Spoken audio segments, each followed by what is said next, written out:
I am Dungeon Master, your guide in the realm of Dungeons and Dragons. All right, welcome back, everybody, for another session of Valoris Tantibus Afterdark. This is session 7, Ordering the Chaos.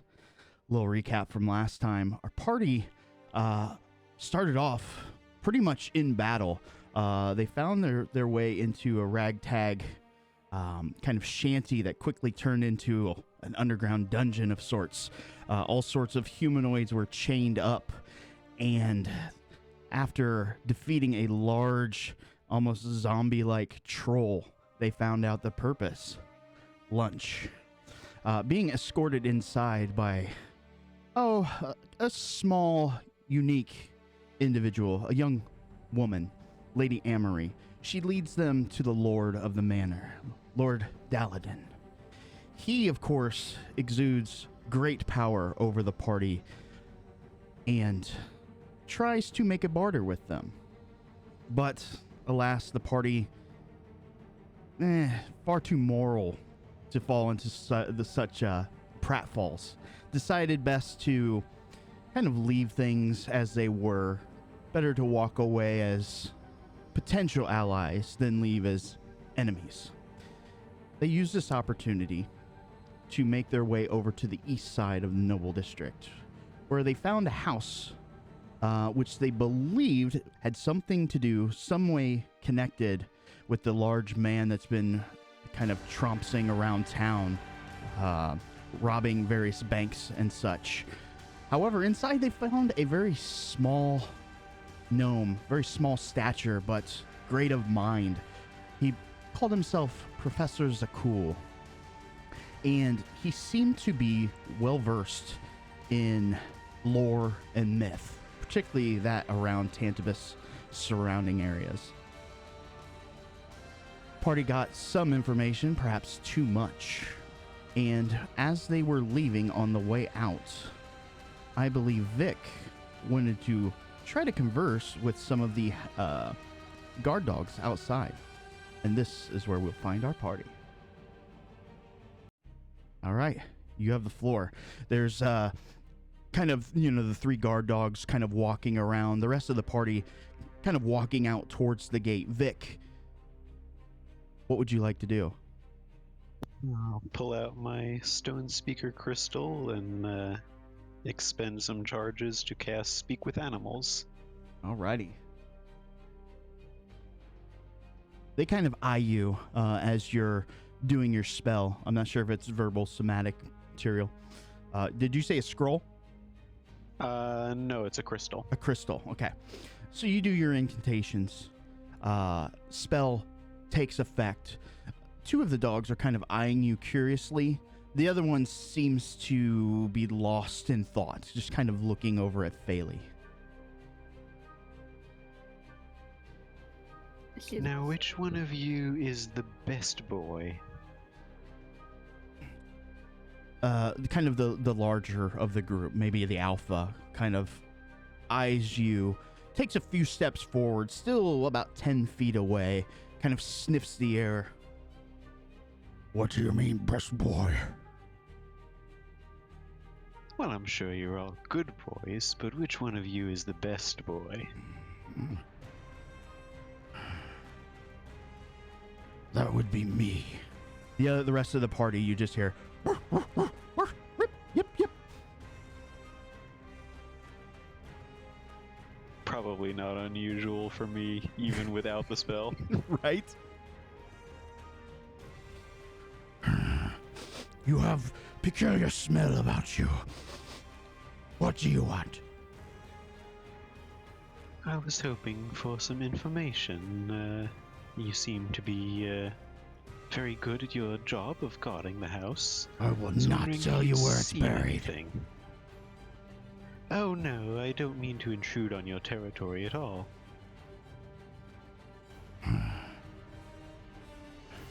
Kind of eyes you, takes another few steps forward, approaching about 5 foot away. His companion kind of staying about 5 foot back from him.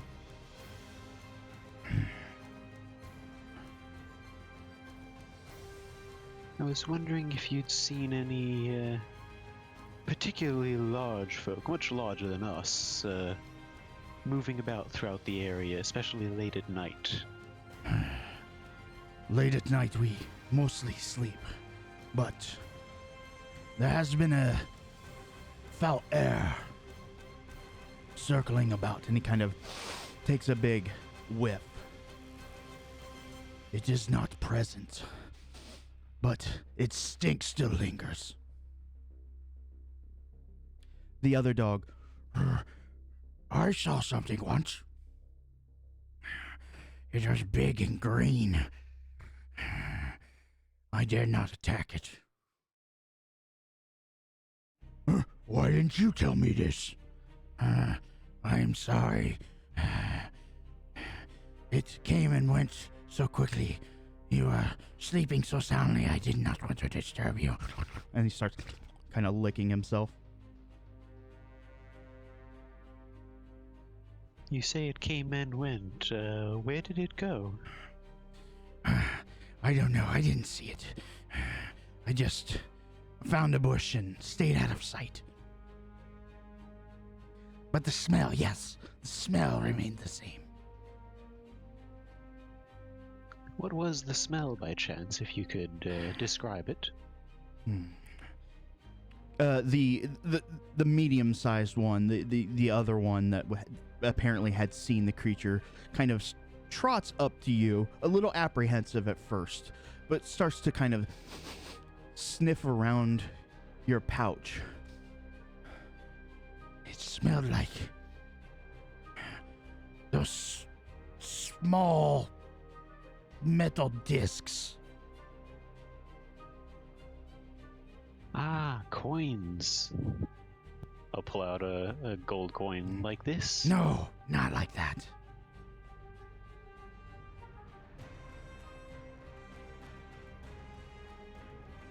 I'll reach in and pull out. I do have a few platinum pieces and hold that one up. No, stinky metal.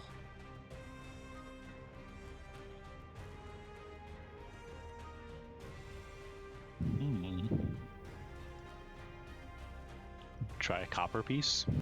Copper. He kind of pulls up his nose. That's it.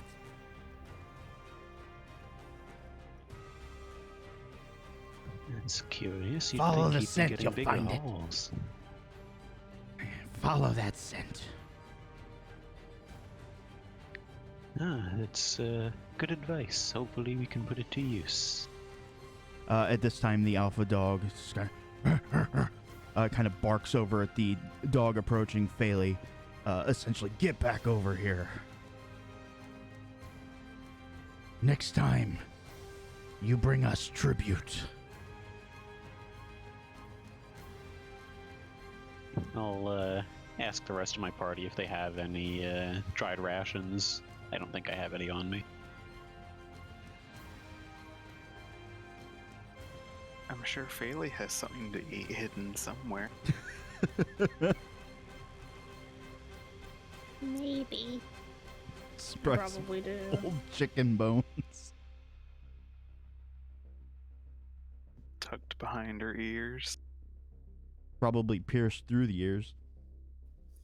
Does a mess kit have food? Wait, I do have rations. Rations would definitely work. She'll start getting into the packages and dumping them out. Okay. The dogs kind of come over and kind of bark and sniff and yip. The one who was eyeing you, Phaley, is just elated, just couldn't be any happier. They all start to kind of gnaw on this raw kind of ration here. It doesn't take them long to just kind of wolf it down.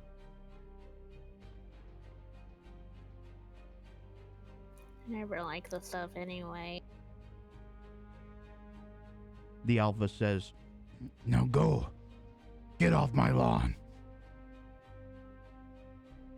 Of course. It was a pleasure doing business.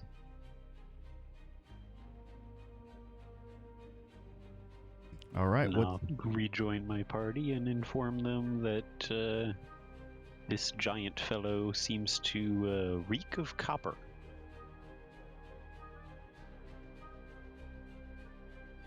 If he was robbing banks, I don't think he'd be carting off bags full of copper coin.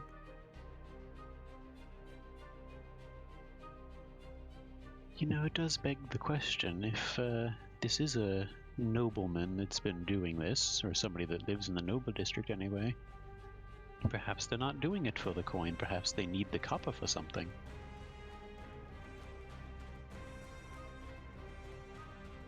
And you're certain that the dogs think it's the bank robber, right? Well, they did say it was a large green fellow, so I'm not sure who else might fit that description. Was the bank robber green? I don't remember. Let me. I'm just gonna throw this down because I'm sure we'll get here at some point. But I'm gonna throw up the circus map so I can throw a token. And let's see, Afterdark.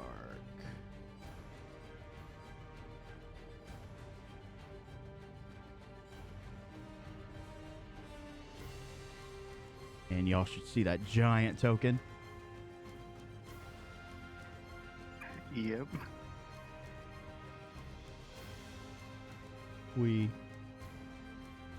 So like that's definitely green, right? To my eyes, yes.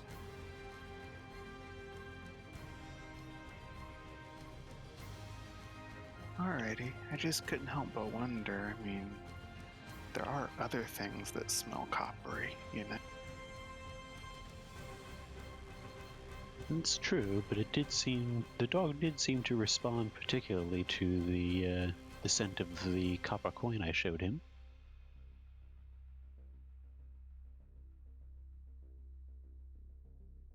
Well, dogs. Have to keep, Go ahead. say we'll have to keep our metal detectors out then. Dogs do have heightened senses as well. Maybe they're smelling something that you guys just cannot.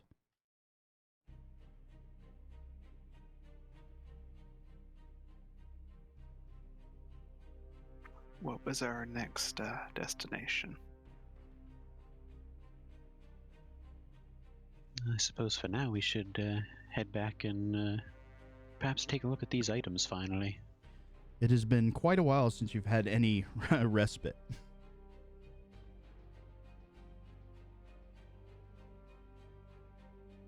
Okay. Oh.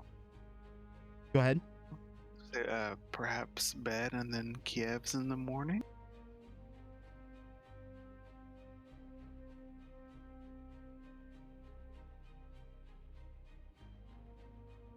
That sounds like a plan. It sounds good to me.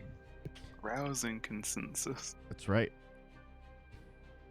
No means yes. Anyways, you guys head back to the circus, and it's pretty much just all is how you left it.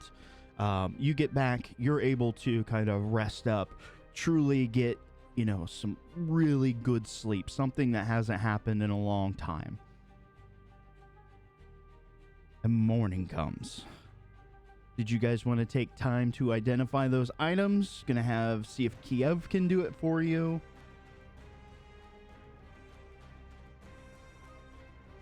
As far as I know, none of us have that ability. I think you can do it as part of a short rest, but as far as the spell is concerned, I don't have it. I think maybe you can learn partial bits about items, but I don't think you'll get a true mastery or understanding of them. So it sounds like you guys could try to do that sort of thing, or Kiev's would, or if you could think of anywhere else. What do you I'd like to visit with Kiev anyway. I believe we have some questions for him. What do you think, Kale? Your old friend will do us a favor this once? Usually when you ask for a favor, you always have to give a favor in return, mind you. Oh, we're still waiting for that job to do for him. Maybe it'll be time to follow up on. All right, so it sounds like we are off to ye old Zolblob's shop. Sorry, gonna share another map. Boom.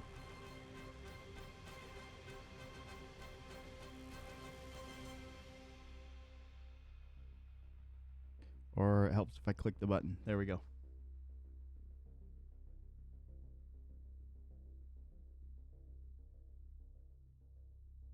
All right. So as you guys move through the streets in the morning, you can tell an obvious obvious change that has occurred. There's something in the air. Just you can almost feel the tension as though it was completely palpable. You can see what appeared to have been pretty regular marches of Merkava patrolling the streets. You only run into a handful of them by the time you're maybe a block away or so from Kiev's shop. That's something that you guys would notice right away. You guys and go ahead. So the presence of them is down. It is very down. Gotcha. Do we still have that magical paper that can send messages to people? Yep, I keep it on me as long as I can. Can we perhaps send a message to Grushenko, see if he knows what's going on?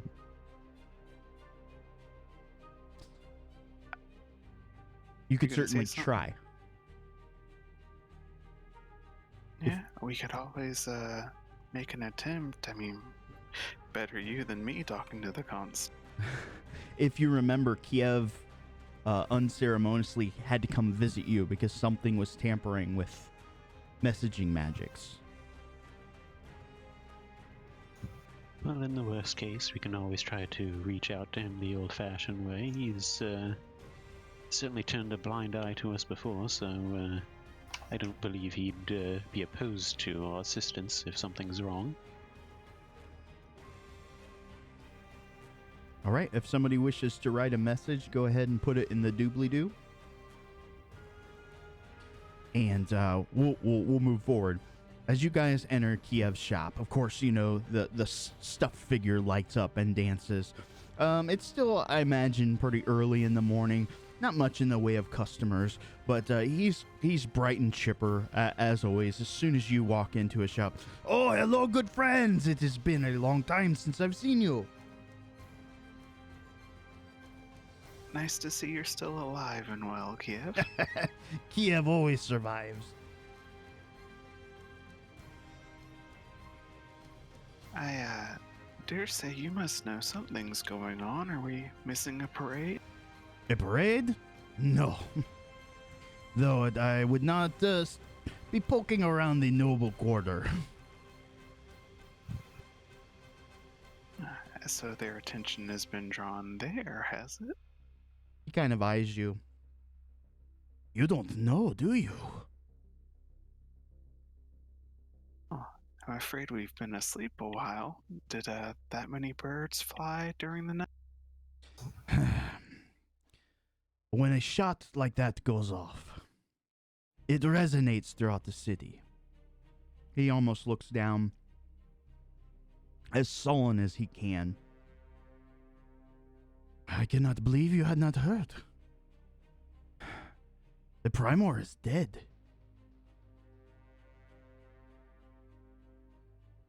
Damn, then we're too late already. Too late? He kind of inches forward on the glass case that's before him. Do tell. An exchange of information, perhaps? All right. He kind of glances over at Kaladin. These truly are friends of yours.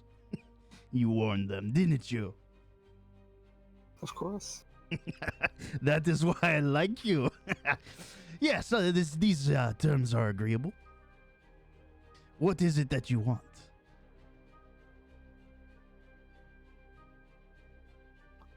Unless I suppose. Oh, go ahead. unless my loquacious friend has other ideas, I know we have a few items we'd love for you to take a look at. This is agreeable. What is this information? Go ahead and sprawl them out here. I shall get working on it right away. We had received word from, well, I hesitate to say a friend, but a new acquaintance in the Noble District that plans were in motion to, as he put it, eliminate one of the six caged birds of the city. One of them is eliminated. Where did you come across this information? Well, we'd reached an agreement not to spread word about his presence in the city, so unfortunately I can't give you too much on that front. I honestly couldn't begin to guess where he got the information. I see. He kind of a lopsided smile. You bamboozled me. Let's, I think it should suffice to say, and not break any contracts, Vic dear, that, you should know there's not just nobles in the Noble District. Kind of scratches his hairless chin. I see. Not just nobles. So, I would say that would either be a mysterious brotherhood. No, I don't think that's their style. I've heard the trappings of a madman's been stomping around. No, that doesn't fit either. Oh. Does it have maybe something to do with the visitors that have been popping up everywhere? Do you mean the Aurori? No, not them. Though, left hand or right hand, perhaps. These undead creatures, these foul creatures. You know, I am not entirely sure how related those things are. I see. Perhaps, and he kind of leans in, does the wink wink nod nod. Distant cousins? Perhaps. Family ties can be close. Blood is rather thick after all. Indeed. Blood is what binds us. Us and contractual morality. I look at you and I see myself when I was younger, eager to get out there, make a name for myself, gather a little intel. Very good. And he'll start to go about the items. If you guys go to the party sheet, it's probably the upper rightmost tab. If you open that, it should be a small list. A list beginning with a brass bottle. Everybody see it? Yep. Yes, sir. All right. So, where are loot? All right. So, do we want to do this in any particular order? Or do Down the list. down the list? Sending it. Reverse alphabetical. Oh God. Yeah, no. All right. So he starts looking over this brass bottle. You guys can read the description there. Leaden stopper and smoke. Oh, I see. This is very interesting. This could come in handy. Boop. It's an ever smoking bottle. And I could probably do this.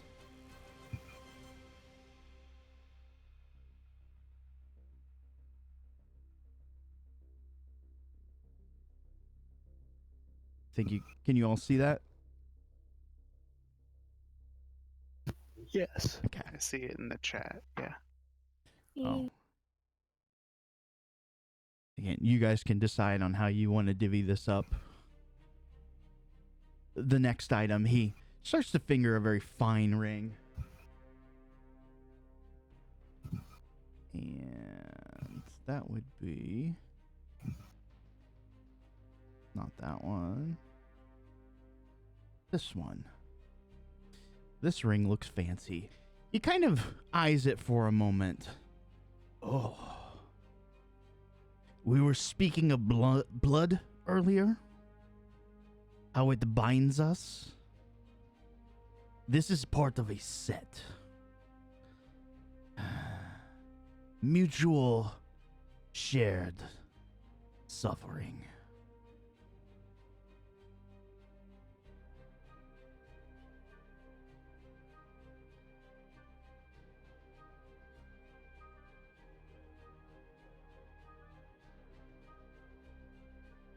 Essentially, the mechanic is, if you have a mark, or you have the other ring, you split damage between. Oh, that's Kind of. interesting. If another Nagpa has the other ring. Mm-hmm. Did you say that out loud? No. Okay. That would probably be very bad. All right. So he looks at this stone prism. Oh my. I will buy this item. No questions asked. I will give you 100,000 dragons right now.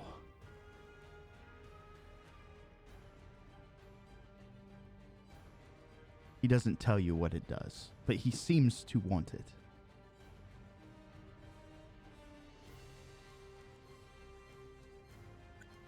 Would you at least do us the courtesy of telling us what we would be selling? I suppose. Are you familiar with iron stones?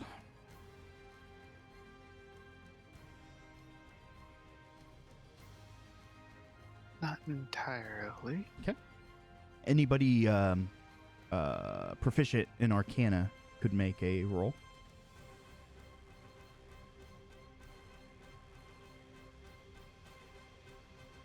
Is that anybody? It's Not not me. I. Yeah, I just have Jack of all trades. I'm not actually proficient in it. I will allow because of Jack of all trades. Alright, I'll give it a shot.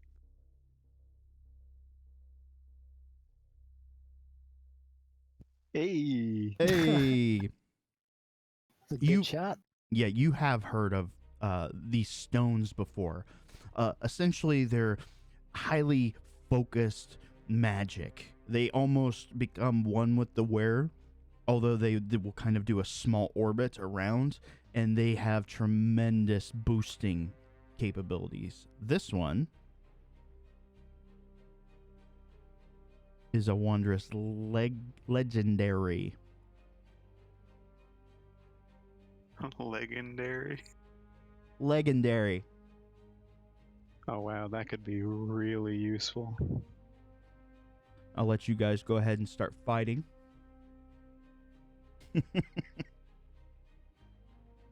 mean, we have a jack of all trades in the party. I rescind my offer. 150,000 dragons.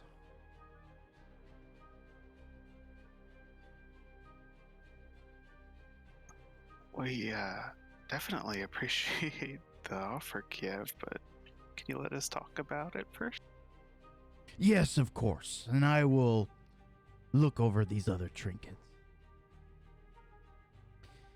He sees. It's a single die, and he starts to look at it and kind of the markings on it. Let's see. This is quite interesting. At first, it just appears to be normal, but it has some minor magical properties. Yes. Oops, wrong bucket. How about there?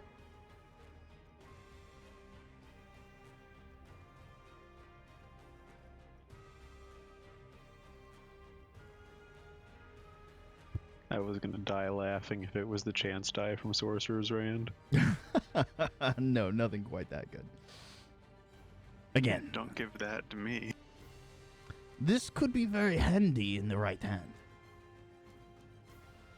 Alright, so let's go over the pouch.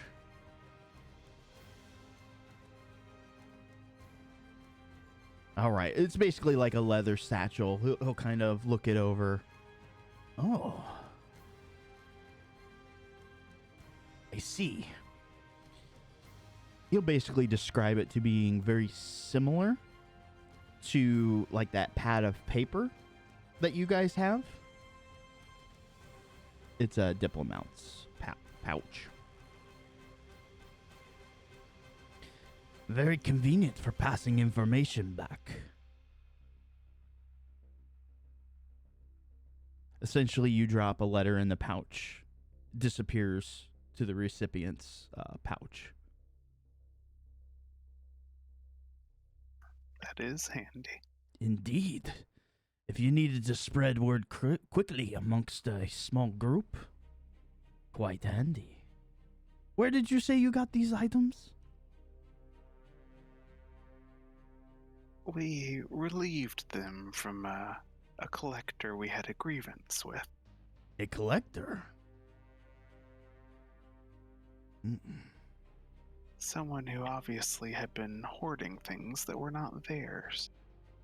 I see. He starts to again scratch his chin. This could be very useful. Not that I'm ready to commit to anything, but would it be possible for you to duplicate the magic of this pouch? Are you asking if he can create another diplomat's pouch, or... Yes. Kiev can get anything. But sometimes time is the difficult factor. Yes, I could get another one. This could prove quite useful if we have to split the party, or if we need to get word to someone on a regular basis. All right, and we shall come to price at the end here. You think he's still thinking about that iron stone? All right, so next, marked as a signet ring.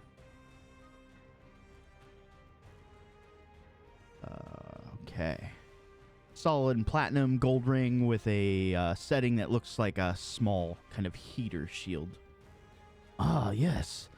This is fairly common. It can kind of bolster the wear, add additional protection. Ring of Prot.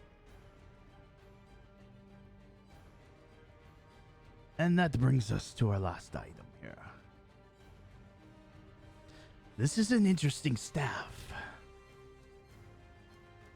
Where did you say this collector was?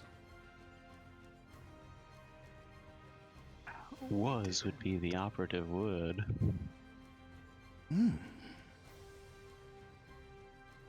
I see. Perhaps this opens new routes of conversation. Kind of eyes it over. Oh, this would come in handy indeed.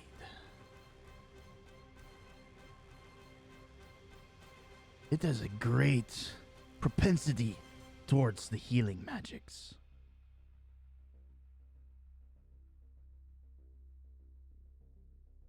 Staff of Healing.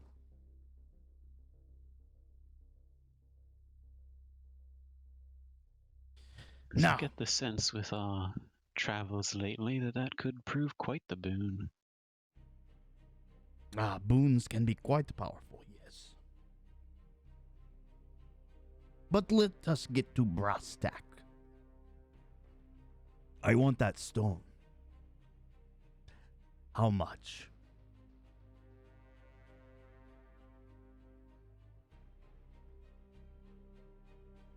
Caspian will just kind of like reach over and tap Kiev's nose and then drag his friends a few feet back from the.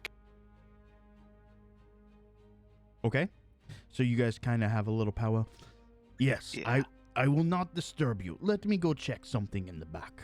And he leaves you.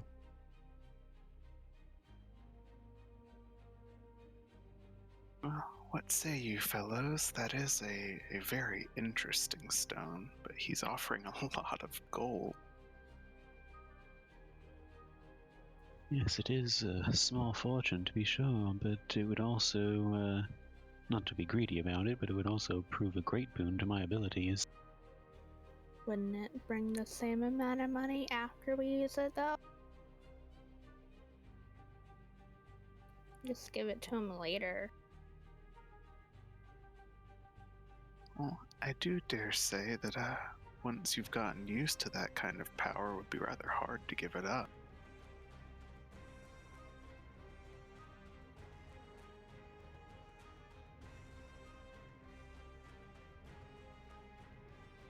Is Let's there say any you- price in all of Tantibus that would pry it from your guys' hands? What say you, Master Dwarf, Kaladin? Do you guys have any opinions about how should we keep our treasure?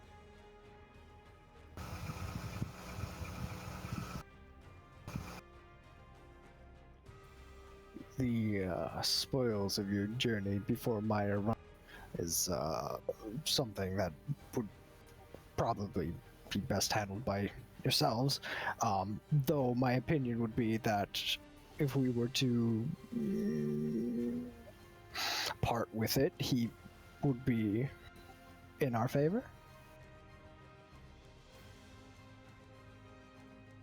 That's a good point.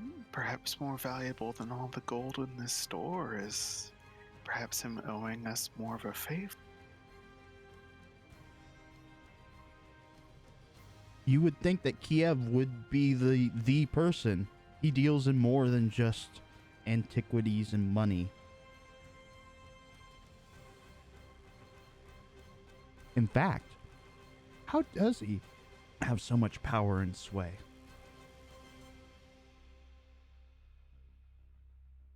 It's a million dragon question right there. Well, if we are looking to trade this trinket for sway over someone with a great deal of information, perhaps we should look into this Shalsaxio fellow.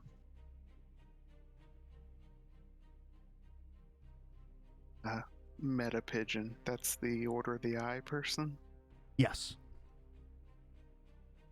And it's not exactly meta pigeon. I mean, it's been alluded. Okay, yeah.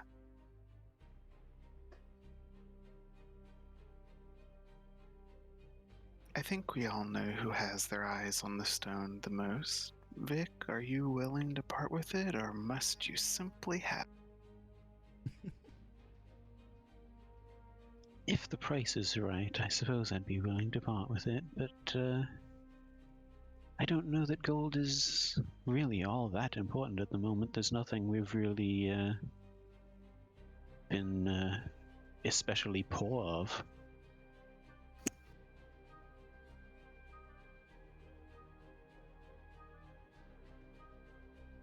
Even in terms of information, we've a great deal now that could be given in trade for things we need to know.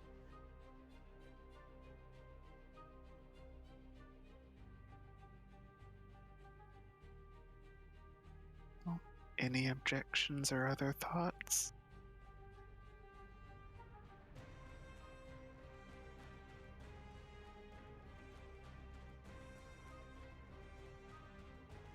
Bailey, you just excited about the money?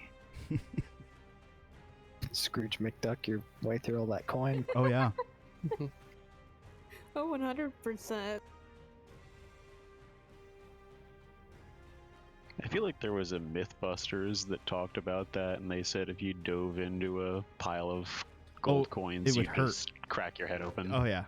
Yeah, that would definitely kill you, Yeah, but what a way to go. right? All right. So I think the party talk is kind of coming to an end. We'll reintroduce Kiev. Yes. Just one last check with Vic. Like, so it sounds like you want to keep it. For now, it's not as though, as Faley said, it's not as though it will lose value over time. If there proves to be something worth trading it for down the line, I wouldn't be opposed. Fair enough, I suppose. All right. So I think we've reached somewhat of a consensus. We'll see. Kiev will, of course, kind of poke his head out. Is everything good? Everything is swell, Kiev, dear. Yes, good. He kind of walks and kind of just very relaxed, kind of just leaning against the counter there. Kind of eyes you all.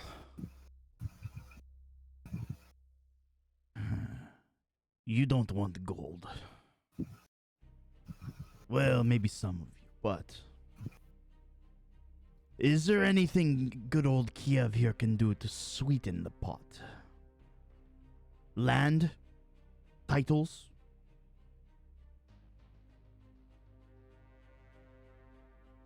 That's the thing, nothing springs immediately to mind. No, my friend, I see that twinkle in your eye. I suppose not. We will say, though, not to break your heart too hard, even if we keep it for now, you will know who has it. We won't misplace it, I promise you. Oh, of that I am sure.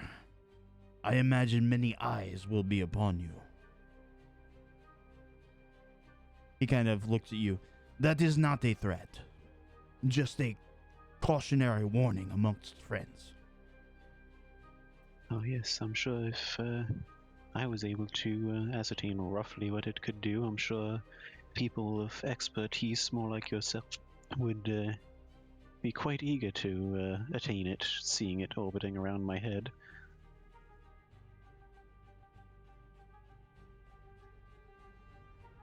Well then. It is unfortunate. I could have offered quite a bit.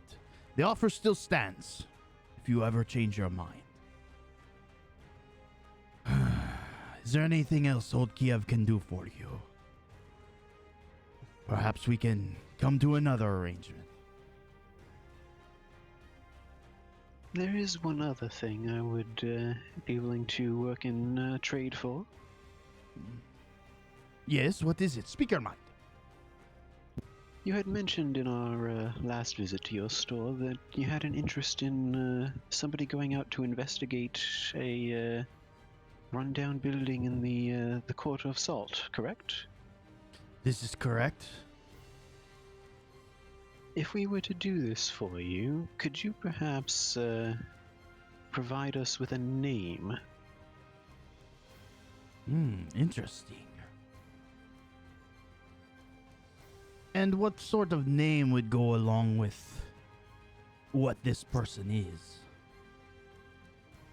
This person seems to be a frequenter of the Quarter of Salt, which makes it a perfect trade. And a key identifying feature is that they are not from Valoris. They're also a woman, if that matters. Interesting. All right. So, it seems that the two are connected. Potentially. So, what interest do you have in this woman? Well, you know that collector we mentioned? Yes. She is an acquaintance of theirs. He kind of scrunches his face a little bit. Could you elaborate? I'm afraid, honestly, I don't know much more than that. Interesting. You really have no idea who this woman is, do you? That's literally all the information I have about her, but the fact that they are acquaintances puts her rather in our sights at the moment.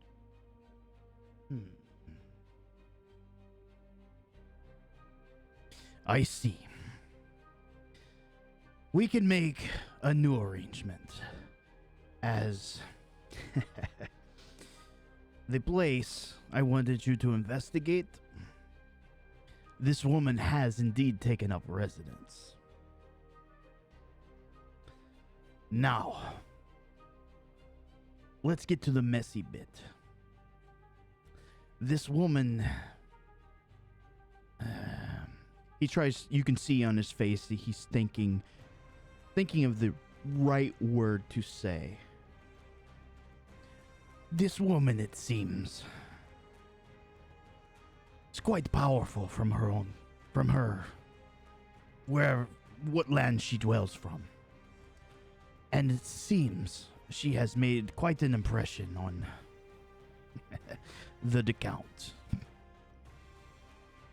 So, I must ask, what is your business with this woman? For the time being, much like yourself, we, I suppose, are just looking for information. But if she proves to be hostile, as I suspect she might, I don't have any qualms about taking care of her. I see. He kind of eyes you all up, kind of sizing you. This is where we run into first problem. This would be order business. And I'm not quite sure. You have what it takes.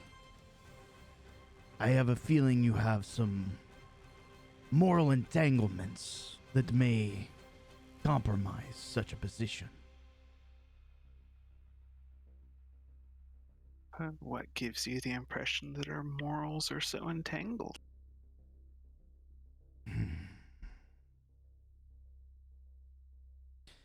Kiev will be honest.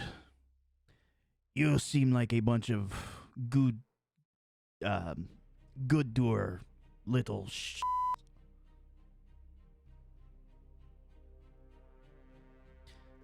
Caspian will just kind of look around and look down at Phaley. Kind of?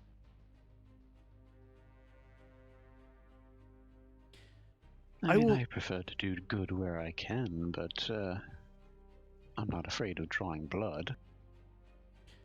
Let us say this. Let us come to a pre-arrangement. How deep do you want to go down this rabbit hole?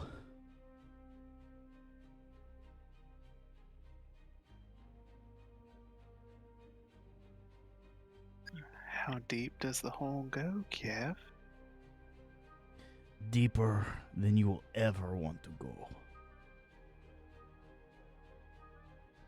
But a great many things can be acquired by choosing this path.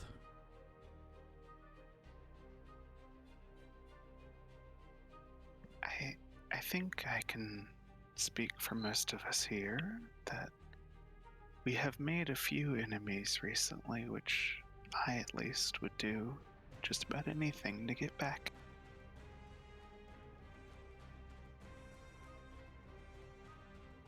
I see. Not to mention that, I don't know if I speak for all of us, but certainly for myself, that Tantibus is my home, and even though she has not always treated me well, I will step up to her defense. He kind of, again, scratches his hairless chin. What if you were to learn? Tantibus is truly not your home, but the home of others. And you're merely allowed to play with the rest of the children.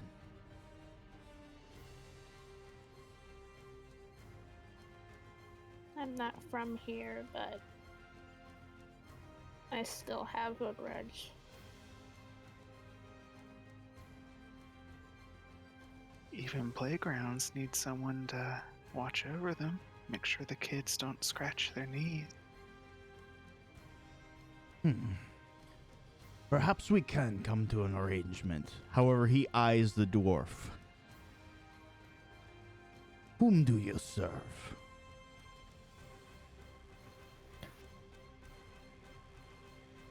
I serve only one. This is a safe place. Does this one have a name? Aye, he does. He is the one who controls storm and sea himself. Susano. Ah, an agent of chaos. Aye. I think this might work. He starts kind of tapping his fingers together. Kaladin, you and I go way back. This lot, will they shy away at the first sign of blood? Will they stop and protect every last child? Yeah, this group has gone through thick and thin in itself. And with all of that, I'm sure we'll be fine. You can have my word on this. I see. Then,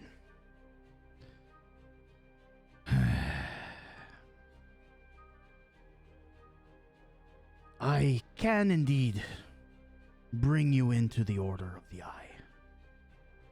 A great many things can be offered to you, but you will also have to sacrifice things of your own. For the Order comes first. Blood is thicker.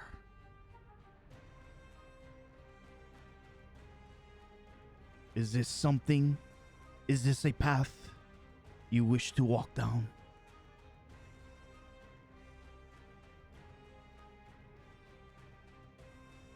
Well, we may be circus folk, Kiev, but we all promised each other a long time ago that we'd be family. And if you would take our family into yours, then let's mix that blood. Then I will make it so. He turns to you, Vic. We were talking about this woman. Yes? Her name is Hitsune. You will recognize her. She is not from here. She's from far to the south. Rokugan, I believe they call it. Seems she has come here to elicit some goods. She is not following the way of the Order. She is trying to play both sides to her own benefit. Shalsaxio There's does a lot of that going around these days. is Tantibus. Shalsaxio cannot let this stand. However, she makes bed with the Viscount. She is protected. The Order cannot make such a move. At least, no one formally in the Order. He kind of wink, nods. I think you know what I'm getting at. Consider us off the books. consider initiation. And if I'm not mistaken, perhaps this will be personal. Do you know what ware she is peddling? I wasn't aware she was peddling anything, but since you bring up the criminal aspects of it, perhaps some ties to our dwarven acquaintance with Steetsko. that paralytic agent? That is correct. It seems she made an offer too good for him. He forgot his way. Thankfully, someone was around to put him down. Not too much damage was done, but this drug permeates the streets. Don't get me wrong. I don't care. But she cut us out. Blood must be shed. But I'm afraid if you're caught, you will not make an ally of the Order. But you will make an enemy of the Count.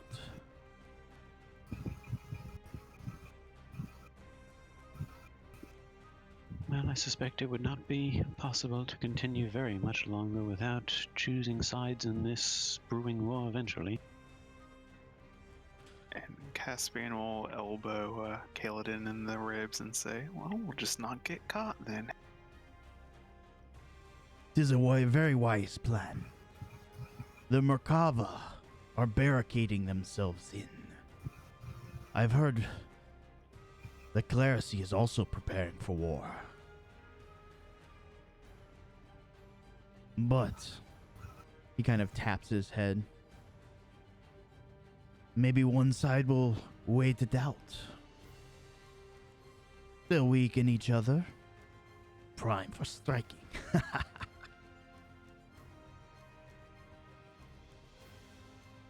I have a curious question for you. Feel free not to answer if you feel it should have a price to it, but has it been beyond the shadow of a doubt confirmed that the Viscount is deceased? The Primor. Oh, the Primor, sorry. Let me throw some cards down as well, just so we have it fresh on fresh faces, people we're talking about. Boop. That is Primor Artem Fedor. And where is Sexy to Count? Bond woman? What? You said sexy to count. I immediately thought of a Bond character. Maybe. No, this is the Count Vasily. So in terms of power, the Primor ran the Merkava. He would be the top. The Count runs the mercantile guilds, which you imagine the Order of the Eye probably has some ties to.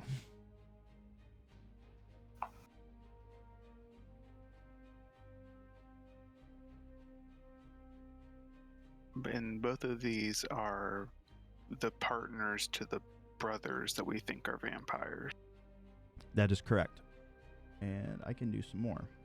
Since we're on this subject, we'll just lay all the cards out so everybody's clear. And then we've got beep boop beep, the Clerisy, the Marquess, and then we have the three Dukars. Piotr.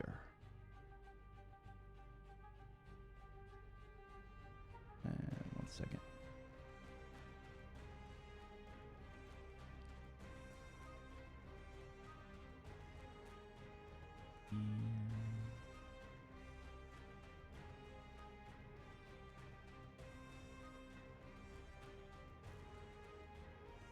Kiev's in the way.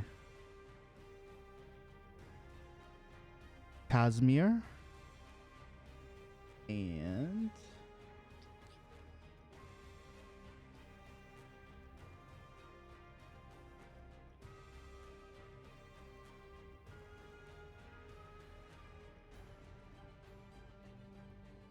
And Vanya.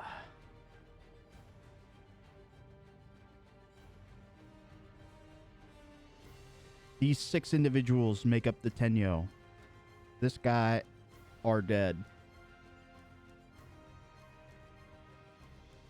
The Tenyo is the evil council that runs the city. Evil's loose. Well, that is a hell of a power vacuum left behind then. Indeed. The faction on the right and the faction in the middle are absolutely going to war. You guys might get caught in the middle. All right. Any questions on that? Just my original question of was the assassination public? It was not public per se. So, this is my understanding. It was by the hand of the Onrori. I'm sure you've seen that ragtag move about the city. The Primor was shot within the Tenyo itself.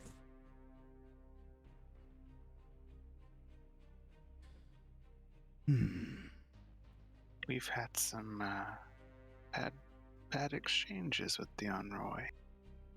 Most have. It is my understanding that the clerisy has reached out to them. They're using them as almost like a cell faction. Much as you intend to use us, I imagine. Only at first. An initiation must be made. Initiations always cost blood.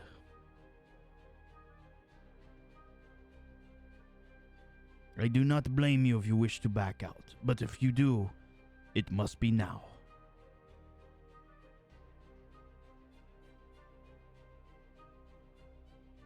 I think we are fairly committed, right, fellas? I think this all stabs back at the heart of the acquaintances of our collector friend. I believe I speak for all of us when I say we'd prefer to see the lot of them dead. So, in for a penny, in for a pound. Very good. Well, you know where to look. You know what to do. I leave it up to you. But no traces back to yourselves or the Order. Is that understood? Understood. Tell me, Kiev, have you heard any rumors that the circus folk have been getting up to all the trouble we have? There is talk amongst... How do I want to say this? Had word not been getting around, it would be a very hard sell to Bertram. He just dropped a new name.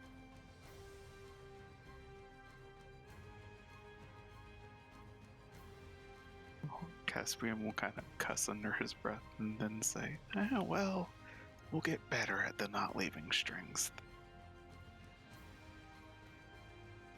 That is up to you. Infamy has its own uses.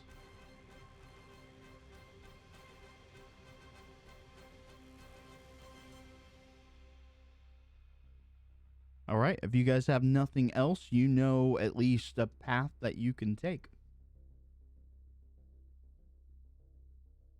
Add that to the other 100 paths.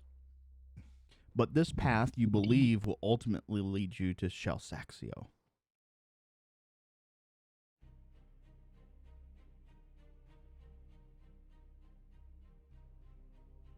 So are we going to pursue it now, or did anyone have any other objectives?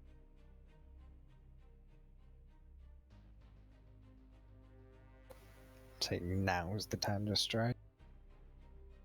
Alrighty. All right. How you going to go about it? What do you want to do first? Well, we know where the place is, correct? That is correct.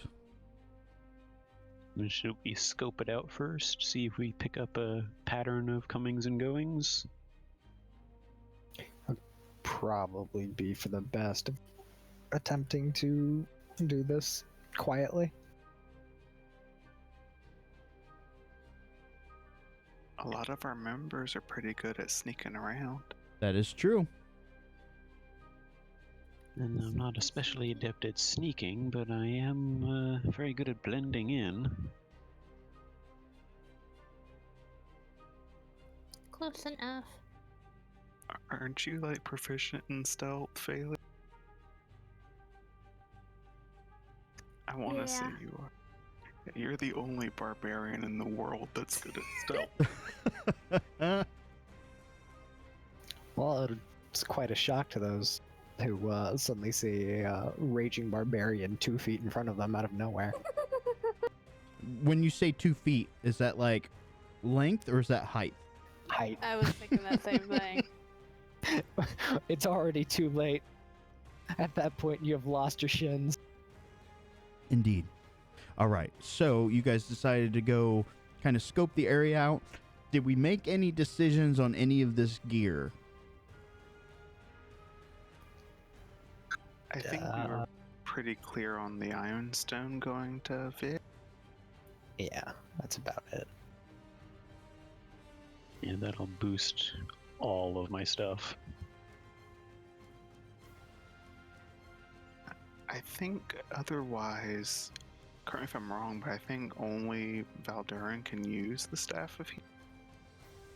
I'd be able to use it as well, but it's up to him. I'd let him have first dibs on.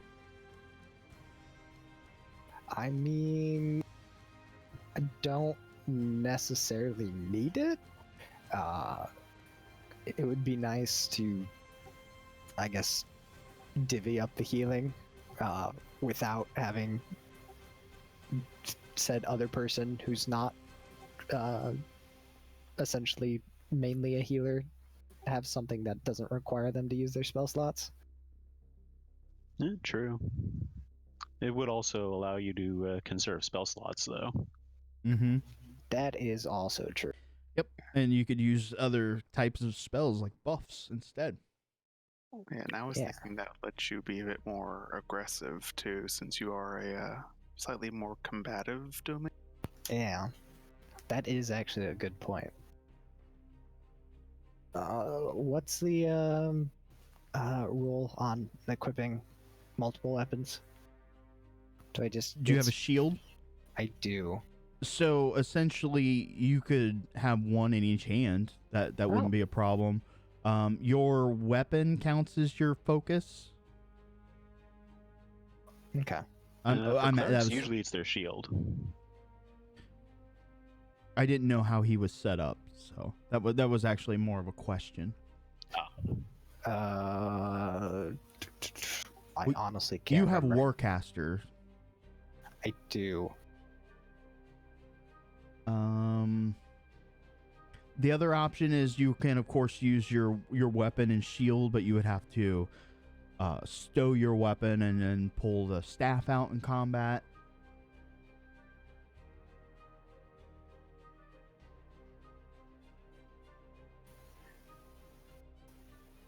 Is that 2 separate actions to do that? So, technically, yes.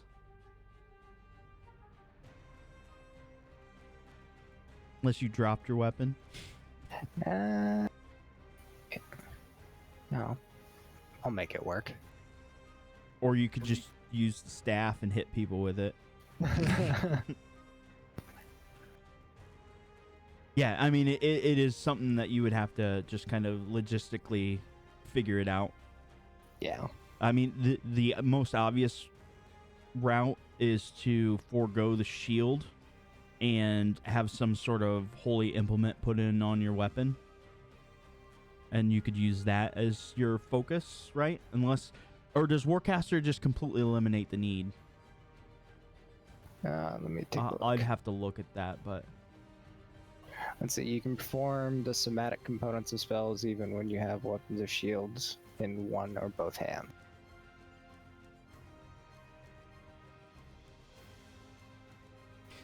I think we can find a way around it, per se.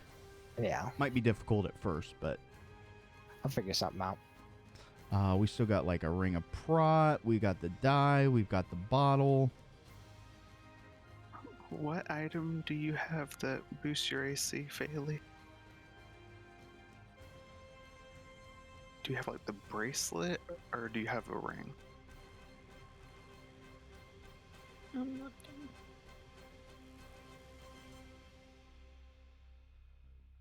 Would that just be in my inventory, or? Probably.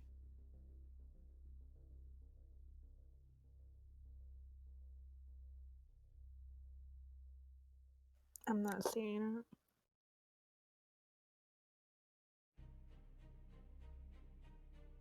I remember you got a +2 to AC something.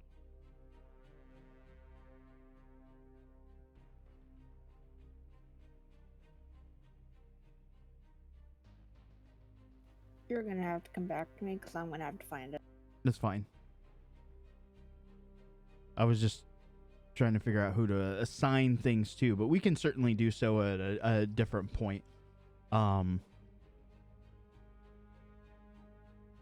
So let's keep kind of trudging forward, I guess.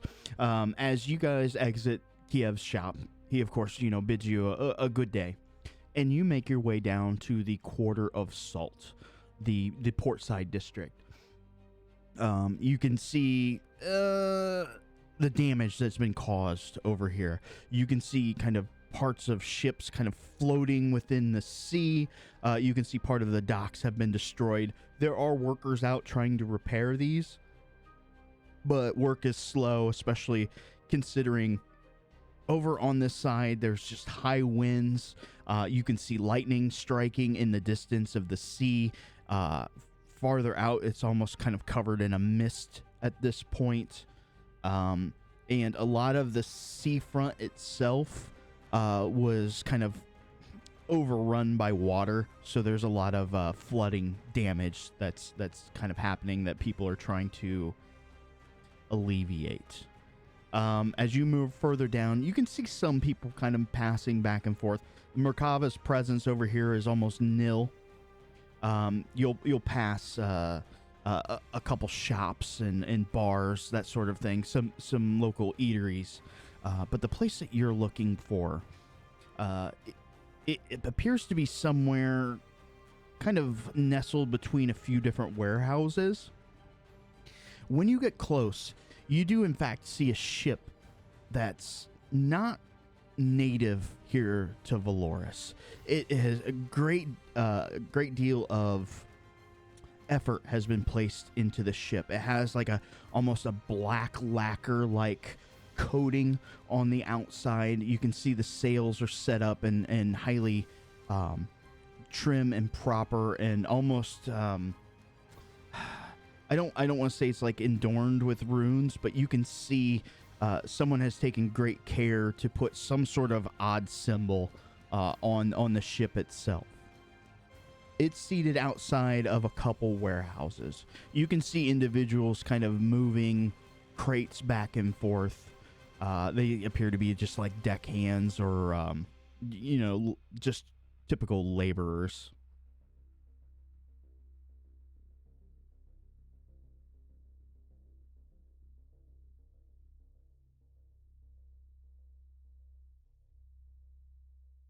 What would you like to do? So, did we want to split up and stealth around, watch the scene?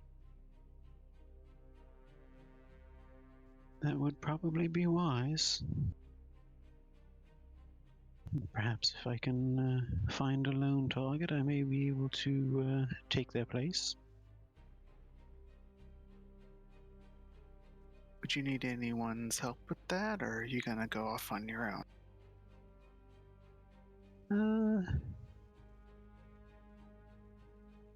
Perhaps some help would be useful, just in case things turn sour.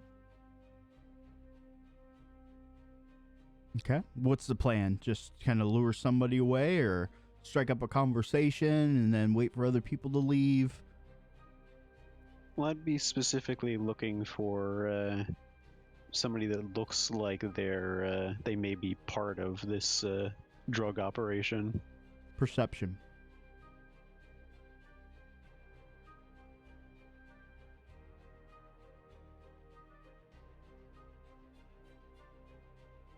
All right.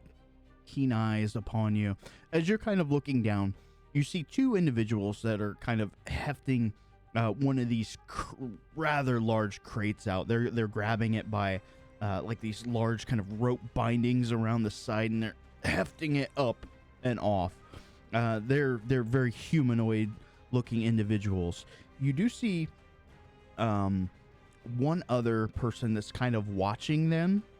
They're dressed very oddly, similar to how Makoto dresses with the yukata and the kind of the hakama pants. But even then, it's still very elaborate, especially for this side and to be this close to laborers. You can see on his face, you can see the upper half, as the lower half has some sort of almost half mask.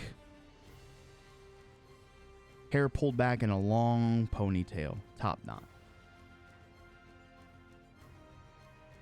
Point him out to the others. That fellow there looks ostentatious enough to potentially be involved with this. If we can separate him from the proverbial herd, perhaps I can take his place.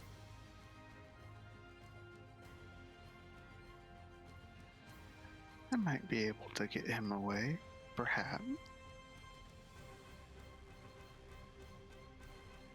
Okay. So, question for you, DM. My heritage is Rokugani, so would I have any way to inroads with this person? You and I are going to have to speak at great length. Yeah. Did you have a background in your thing? Maybe I missed it. A background in my on your sheet. my character sheet. I am an entertainer. Not the background, like a written background. Do you have it written out anywhere? Because maybe I don't see it pinned, but I don't know. I might not have. We can work on that. That's fine. So we'll roll with it, so to speak. All right. So, did you? I know you're familiar with L5R. Did you have any particular alignments per se? That'll be enough to get us through. I personally did not. My family would have been maybe Phoenix clan. Phoenix. Okay.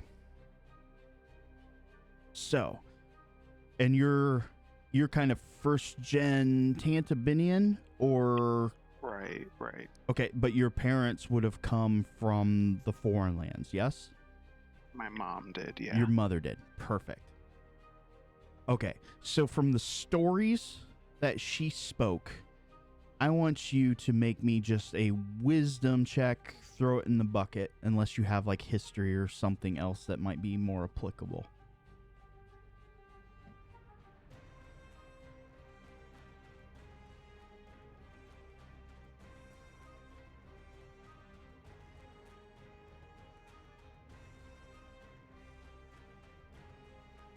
You remember the stories that dear old mom used to impart about the Jade Emperor and kind of even the nightmares that you would have about the Great Caillou Wall and those that kind of dwelled in the shadows beyond.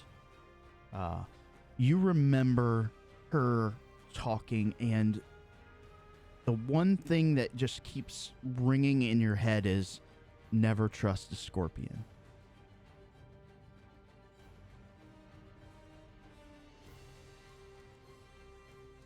Alrighty.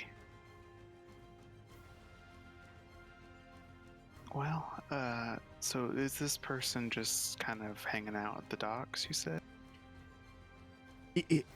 Again, he's kind of overlooking these guys. He doesn't seem to have any desire to physically help in any capacity, but he is very much kind of on their nuts about doing this.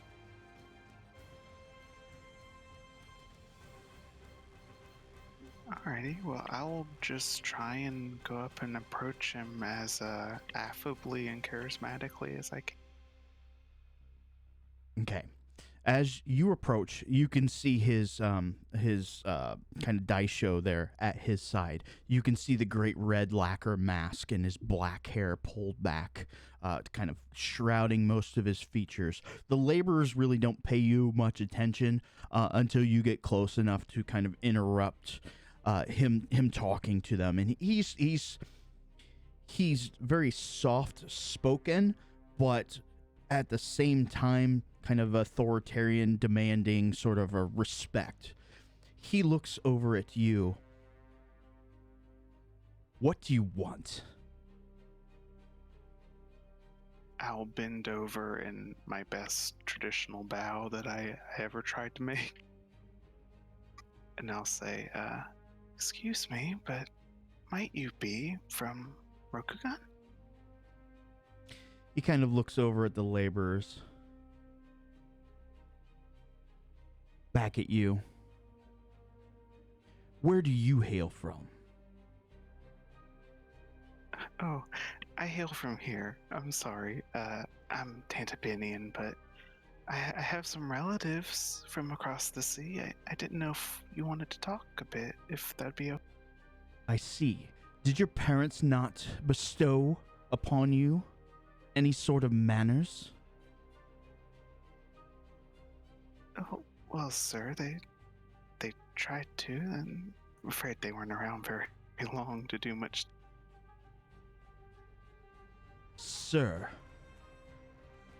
He kind of eyes you. He'll walk up. He will get up into your bubble. He doesn't have his hands on his weapons, but with his hand, kind of gloved hand, he will reach up and essentially he's reaching for your jaw. Do you do anything? I'm pretty limp noodle. Okay.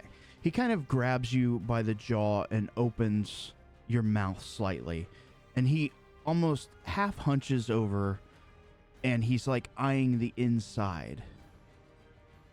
And then he'll let go. Sir, is there... I don't see any sort of manner or affliction of your tongue that would have you treat me so poorly. It is Lord. Right, and Caspian will drop again into an even more formal bow and say, "Forgive me, Lord, my teaching was obviously very incomplete." He'll half nod at you. Rise. What is it that you want? I was just so overcome at finding someone else of my homeland. I just wanted to talk. We are not completely alien to this place. Surely you could have had conversations in the past. What do you want? He kind of eyes you very closely. I wanted a private word with your lordship, if only you might grant it to one so poor and uneducated. He crosses his arms. He looks over at the boat. You can see 3 more crates. I'll be over there. He points to one of the bars. Looks like it's a sign outside. It says like the rusty bucket. Come find me when you finish your task. And he starts to walk off. He'll, yes, my lord, as he walks away. And I guess go carry some crates. What are the rest of you doing? I imagine I would have been watching that very keenly. I don't know what the pointing in that direction quite meant, but I'll kind of keep my eye on him and see where he's going, I guess. Okay. Bailey probably has her hand like really tightly on Vic's pants because she wants to go kick his ass for being rude. But she knows she's Very good. If all goes according to plan, we'll kick his ass soon enough. All according to Keikaku.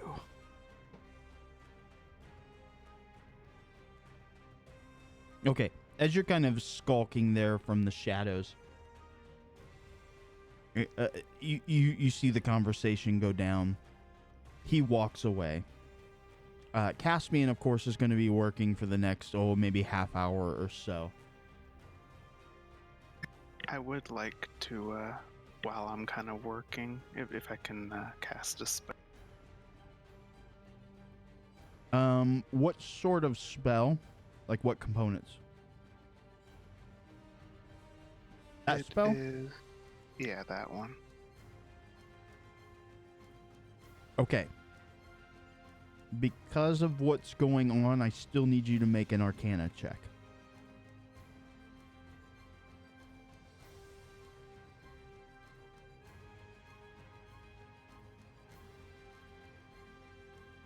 This isn't very good of my abilities. Who is the intended recipient? Vic.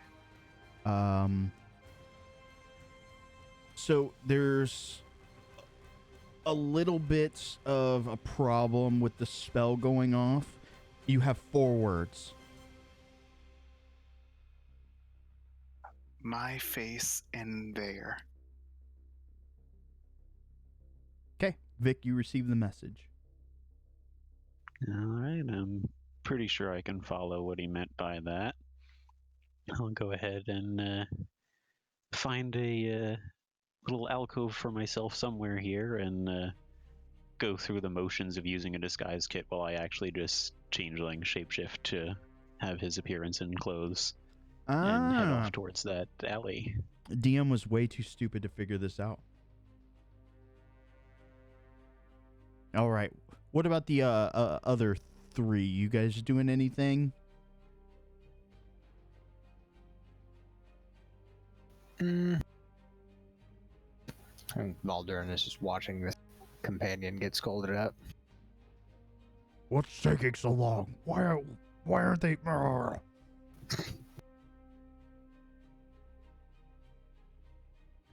And I imagine Kaladin's like, patience. Yeah, pretty much. All right. So, after you've completed your task there, Caspian, Vic will have you slip in as Caspian, which I think is the plan, and meet with this individual. That's the idea, I think. All right. So, when you walk into the bar, it's very segregated, so to speak. You can see like the old hands, the sea workers, the old sea salts, kind of on one half of the bar, maybe a little branching out as a U shape. In the very back, you see the individual that had walked in, and you'll see a couple other people. They're not dressed exactly as elaborate as him, but they are dressed in similar garb. He is seated, and there are 3 female companions around. There is also a 4th female. She appears to be elven, dressed pretty nice. Maybe it was the barmaid. Also kind of seated at their table. He has a kind of a board game set up, and he seems to be drinking some sort of ale or sees you walk in. He gives a nod.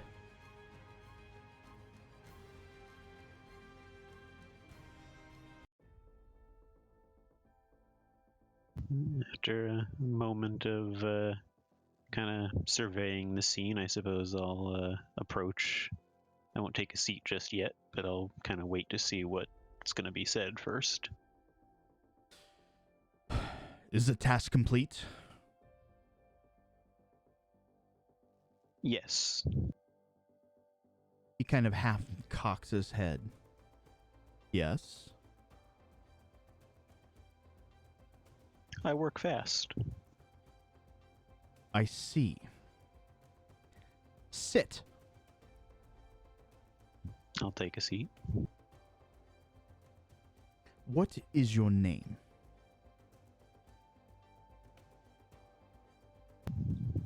It's off to an odd start.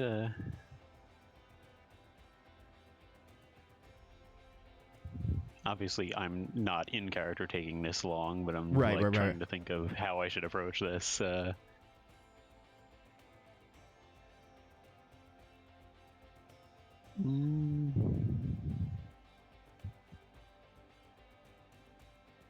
I don't know if I want to use his real name. I'll use one of my aliases. Give me just a second to check what.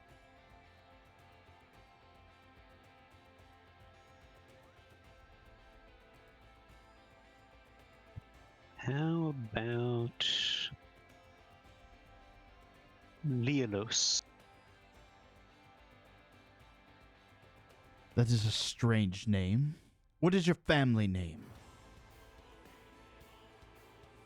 Well, here it's Dalanthan. And what about not here? It's rather private. I see. Did your parents teach you Go? He kind of looks down at the board game. You see... Am I familiar with it at all? Probably not. You see, well, you are a bard, so there's potential there. That might... So, like a history type check, it would be an intelligence-based check that you can make. You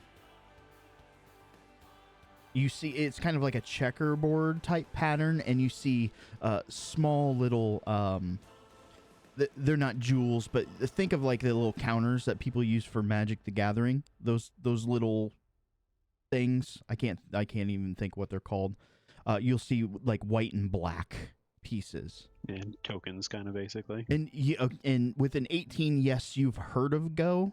You have a vague idea of the rules, but you are by no means are an expert. Yeah. I'm gonna say I'm familiar with it. Haven't had much of a chance to play though. That's a shame. He kind of looks at the ladies. Excuse us. They get up and leave. Let's drop the pretense. Who are you and what do you want?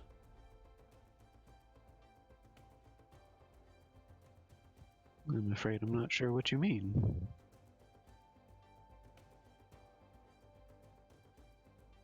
If you are from Rokugan, your parents taught you nothing. Well, I only know as much as our past is not something spoken of openly, so they only really told me what I needed to know. I see. If you do not know who you are, perhaps you know who you want to be. Being gives us purpose. What is your purpose? My purpose lately is trying to make coin. Ah. And what would you use this coin for? Getting by, taking care of my family. I see. He pulls out a small pad of, think of it like parchment paper. It's a little different than the than like vellum or the parchment that you guys are used to. Seems to be made of, it's still kind of like that organic kind of material, but it's just a little bit different. Pulls out a small bottle of ink and something similar to a quill, and he will start writing and kind of fan it a little bit for the ink to dry.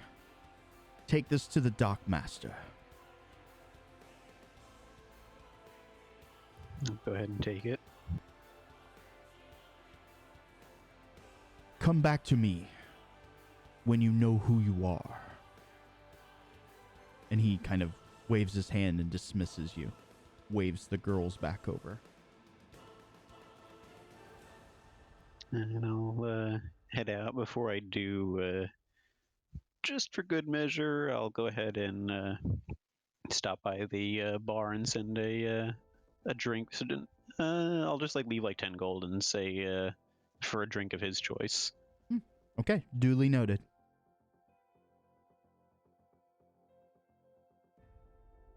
All right, so I imagine we can skip forward a little bit. You guys are probably going to reconvene. I assume so. All right, so let's find out what that conversation is like after just a real short break. Let's be back, about top of the hour. Sound good? Mm-hmm. All right.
All right, I am back. Welcome back. Thank you, thank you. Willkommen.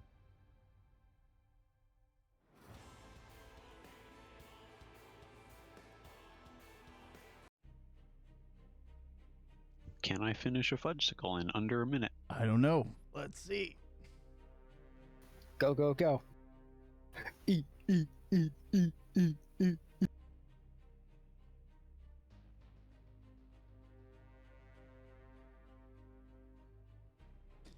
All right. Do we have everybody here? I am Rainbow. Will be back in a hot minute. Okay.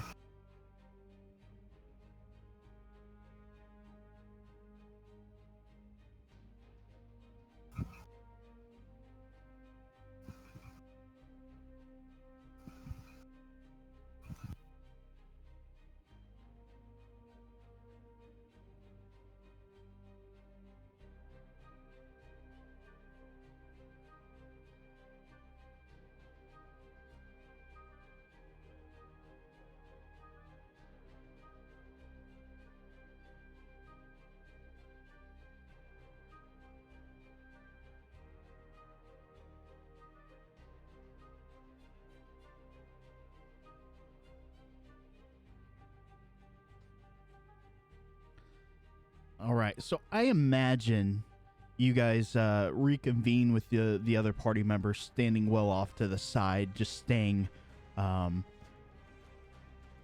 of the way per se, I guess. Just kind of overlooking, seeing what's going on.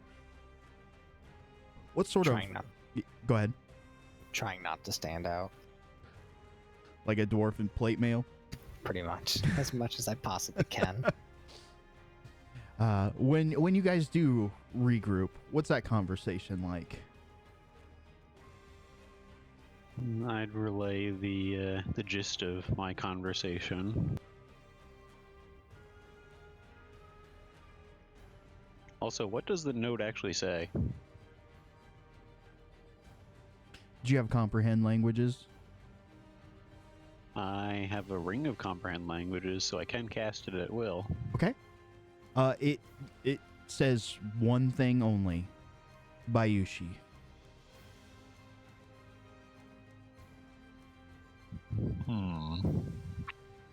I get the impression that's probably a name. Yes. Mm-hmm. The meta in me is screaming. And that's really funny because I played Bayushi in our one shot. Indeed. What I'll have you do, Rin, when you get a chance for your heritage, we'll have you go through the 20 questions, if you don't mind, at some point. I think it'll be pretty relevant. Alrighty. And welcome back, Rainbow. Sorry, I didn't mean to be too far behind. No, you're fine. We all friends here.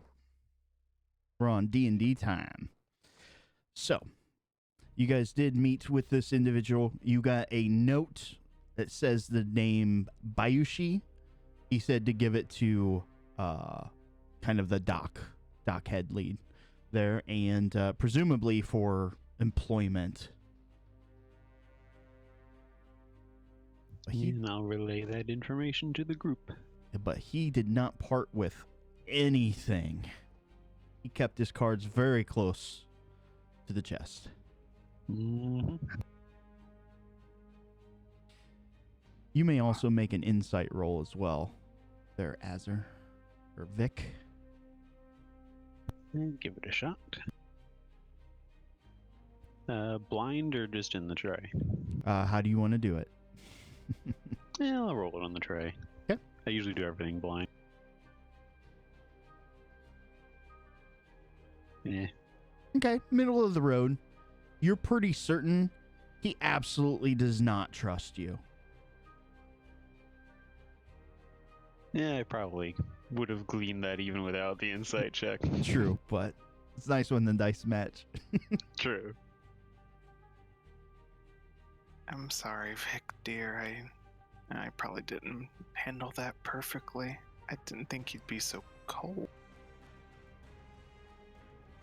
That's all right. We'll have other opportunities, and I mean, I've gotten a good enough look at his face and heard his voice. I could probably pass for him if I needed to, but obviously, not having a double running around would prove to have far less complications.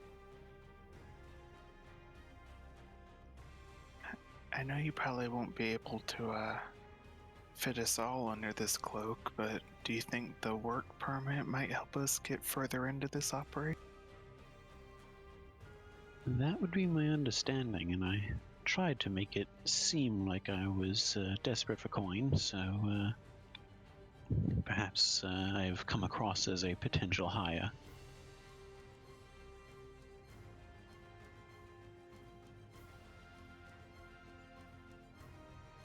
So what do you guys Wow. want to do?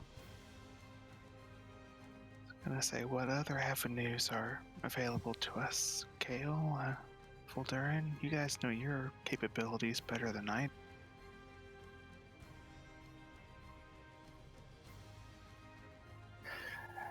Alas, subterfuge is not really a talent of mine.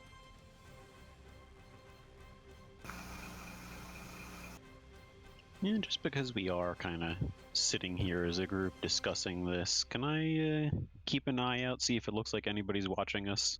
Yeah, make a perception. See if you beat my roll.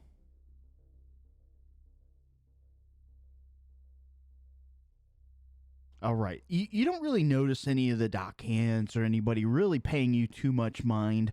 Every once in a while, maybe a couple people will be walking down the street, but they don't really pay you a whole lot of attention, at least not from what you gather. Okay.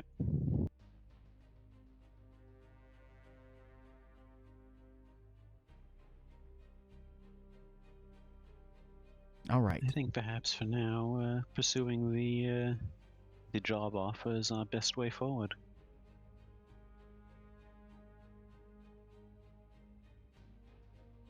All right. Anybody agree, disagree? That would be our best avenue of approach.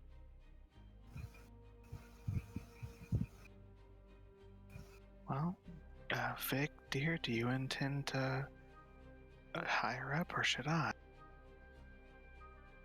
I think it would be far less complicated if you went down that path. You know more about yourself and your culture than I ever could. Maybe, maybe not. My education is so incomplete. Well, I mean, you all have skills. You guys could levy it as you were all looking for work.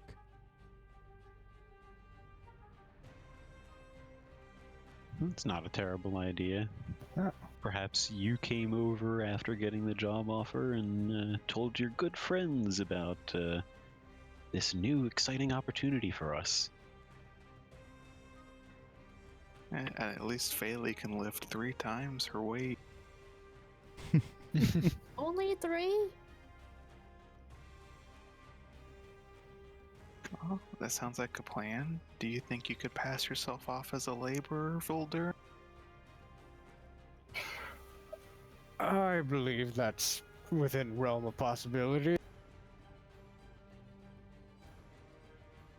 If we I hear- do proceed with this, perhaps concealing the plate armor would be a good way forward. I don't know if they'd buy you as a laborer wearing the heavy armor of a knight.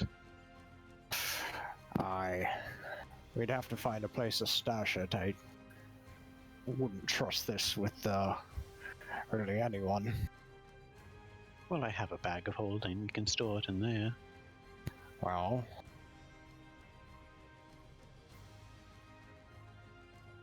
All right. Vic's plan works. It successfully gets the dwarf naked.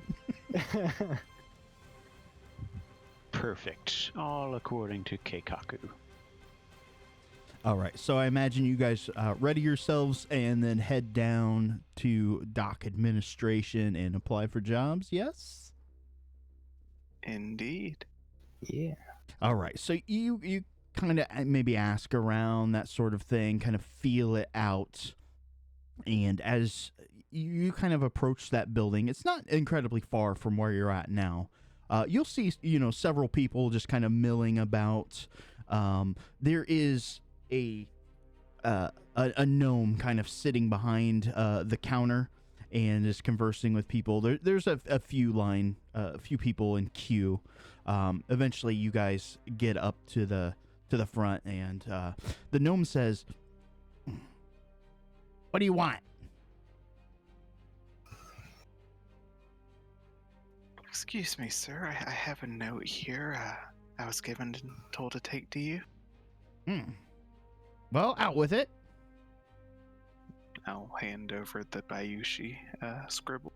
Yeah, he's just kind of writing in his book there, or ledger. He sees the note, looks up at you, points down to the end. Go through the door. I will do. Okay. Were you guys there as a group? You gonna try to levy that, or just Caspian? I think we were all going to go. Okay. I think that was the plan. I'll have done my studded leather up to look more like a kind of torn up leather armor that kind of maybe I used to be a pirate or something. Okay. The gnome kind of looks at you. What, all of you? Fine, go. Kind of ushers you away so he can deal with the next people in line. As the couple people that were in front of you, they talked to the gnome, and then they kind of went and sat down in seats, kind of in a waiting area. You guys very quickly are ushered to a different room. You open up the door, and inside, a large desk, much larger than your typical desk, because behind it you see just a beast of a man. Human, but he must be approaching 7 foot tall. He's just kind of got this tanned skin, just really hairy arms, hairy kind of lamb chops down to his side. His hair's a little unkempt. He kind of eyes you. Who let you back here? The little one at the front, and he'll kind of lead with the note. Oh, he kind of looks at it. Lord Bayushi. Wasn't expecting so many. Find a place here. He'll start. Go ahead. We will do. Sorry to intrude. It's no problem. It's hard to find good, talented people. He'll start, and he'll point at somebody random. Let's see. Do this.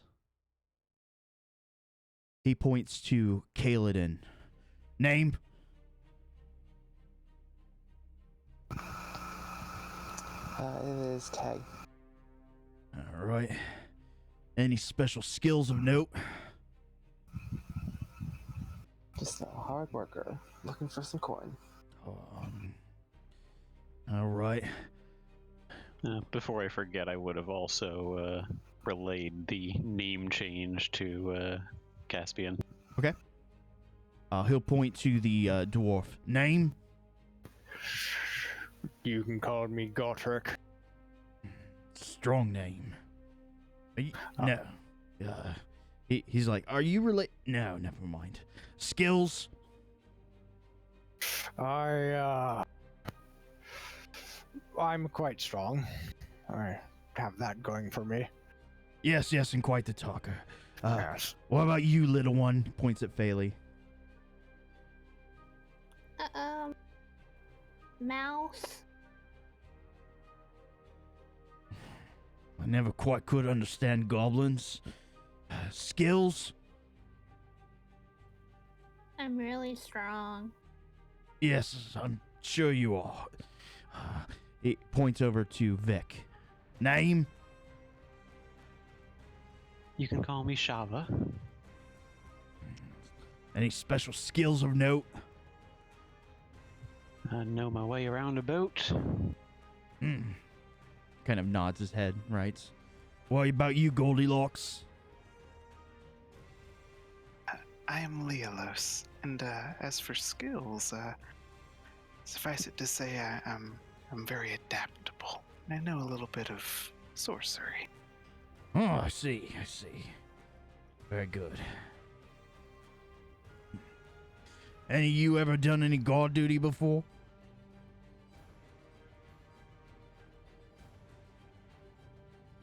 I think at least a few of my compatriots here have. They're the muscly, quiet types.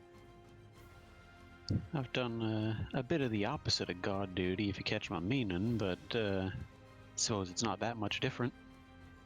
See. He kind of eyes you and looks. Seems you're well equipped. Anyone here not kill anybody?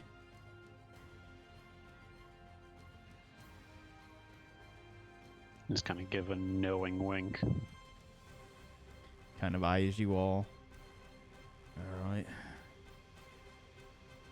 Any affiliation with the Clerisy, with the Macabre, any mercantile guilds? Nay. Only run-ins I've had with the Markava haven't been good ones, so I suppose that. not. Probably not for them, right? Certainly not for them. All right. Well, it's a little more than I thought, but the lady got a little upset with the last bunch. All right. Come back in an hour. I'll have the paperwork cleared. Y'all be living in the Noble District, at least till she gets tired of you.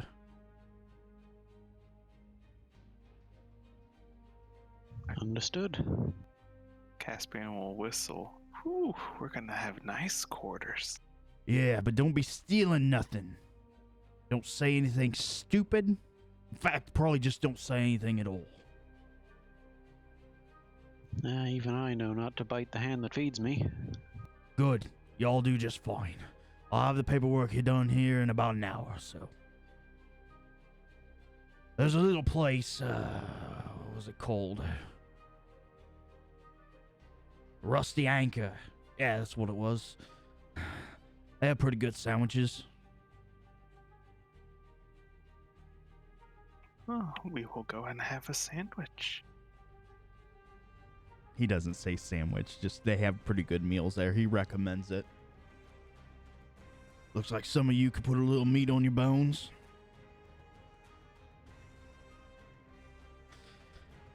Hour goes by, you come back. You'll have your basically writs of passage of employment. He'll make you all sign them.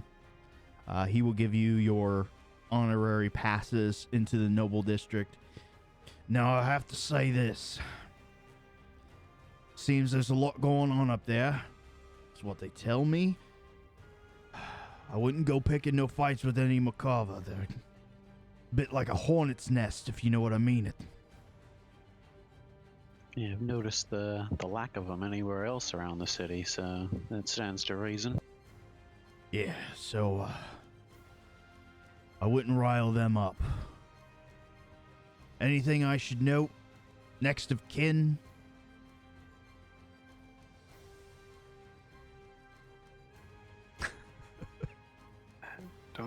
I do not guess so. All right. Have you any questions? Who or what exactly are we guarding? You are to go and guard the house Bayushi. You will be paid a stipend of 20 gold pieces per week. I whistle like that impresses me. It is actually pretty good money. True. Not a bad gig. Oh. And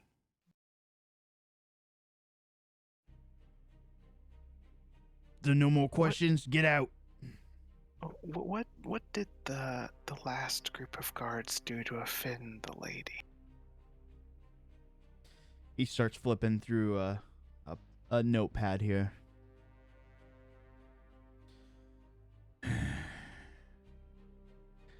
Seems one of them thought it funny to make a comment on how she was dressed. Gotcha. No fashion critiques. Like I said, I wouldn't speak unless you're spoken to. And if you are, don't say anything stupid.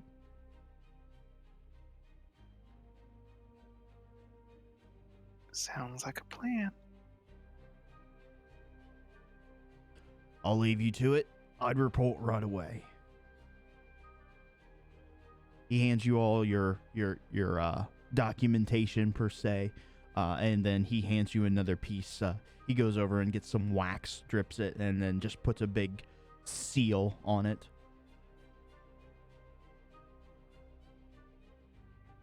It's shaped in that of an anchor. That'd be nice not having to worry about where the roof over my head's gonna be about the next week.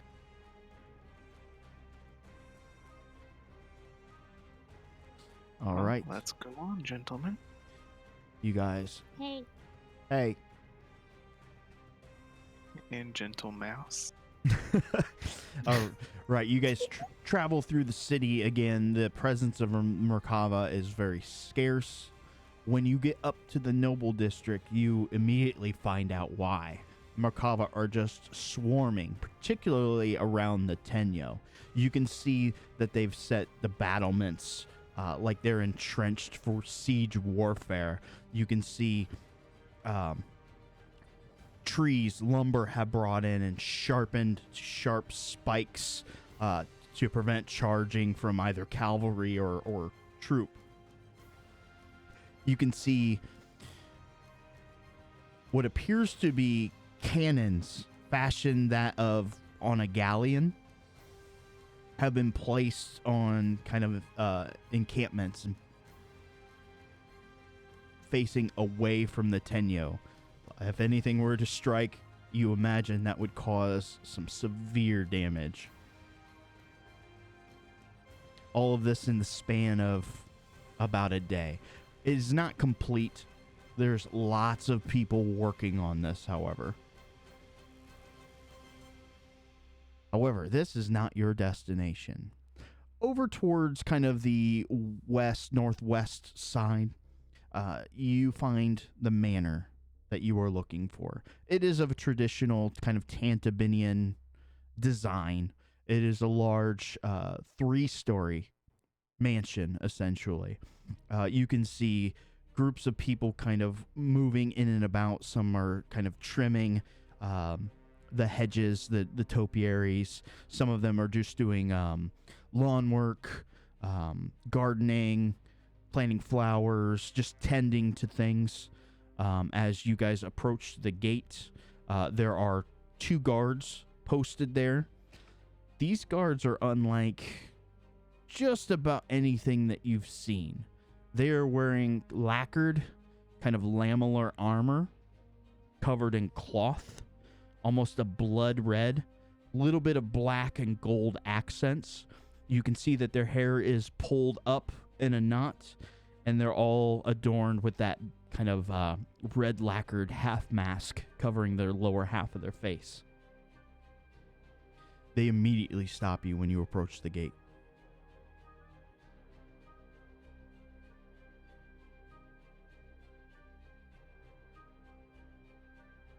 Hello there. We are the new guards that were just hired. The man kind of eyes you. Are you any good with a sword? He'll kind of pull up the hilt of his flame tongue short sword and just kind of show off the make of the.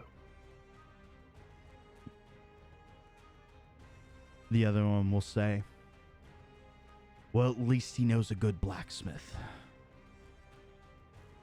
Do you have your paperwork? He'll hand it over and kind of have the others do the same. I see. Proceed inside. They open the gates wide.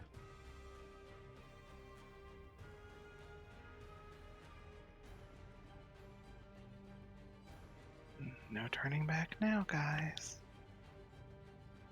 All right. As you guys are walking down the path, you're going to pass a carriage.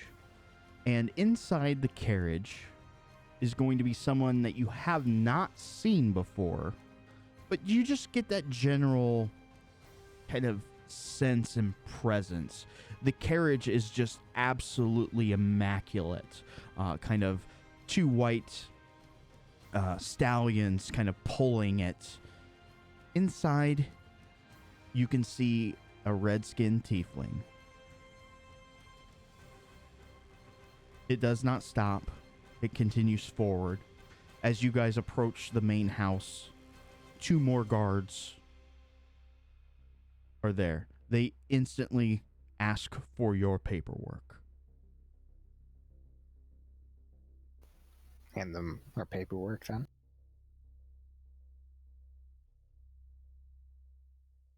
Everything seems in order. Go inside. Take 1 right. Wait in that room. Understood? Understood. Understood. It is way worse than TSA, Vic. All right, you guys go inside. You can kind of smell the perfumes that are kind of permeating the air. You can see, a few maids and butlers kind of going about doing their day-to-day thing. In the room immediately to your right, you can tell it was repurposed, but it is now kind of like a waiting room. You can see that there's a place for people to take off their boots and shoes. And there's a very small table, and it looks like there is kind of some fresh fruits and that sort of thing laid out there. A few moments after you guys come in, one of the staff will approach, and are you guys the new guards? Obvious Tantibinian accent. I do believe that we are. Let's hope you last longer than the last lot. Anything that I can get you? Some water would be appreciated. I see. Do please take off your footwear. Very well. Which obviously would be very odd. Yeah. A few moments later, she comes back with water and tea. Kind of prepares you. I'm sorry, Lord Mitsukage is a bit preoccupied at the moment. He asks that you wait just a moment longer. Very well. About an hour goes by as you guys are just probably bored out of your minds. I imagine Phaley is probably ready to start gnawing on the table.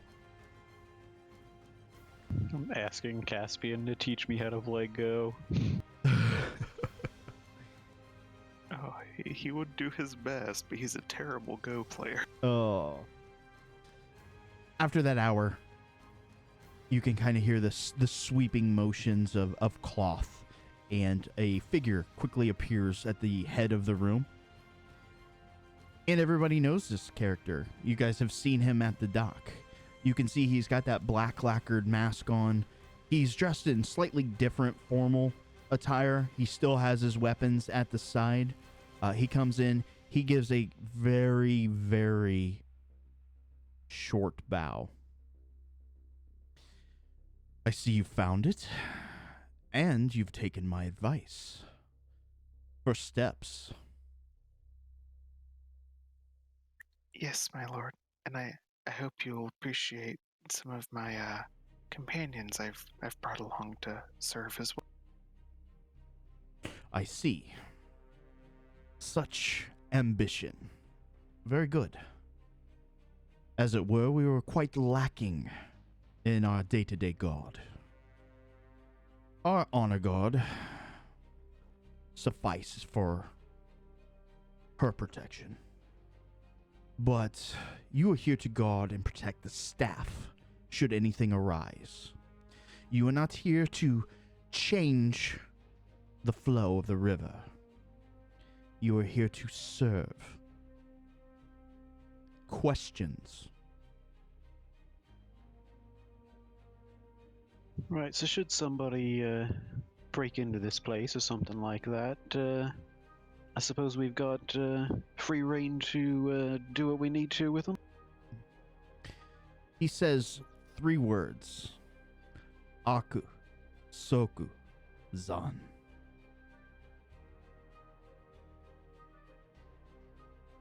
Just turn to Caspian, because is the one that I know that speaks the language.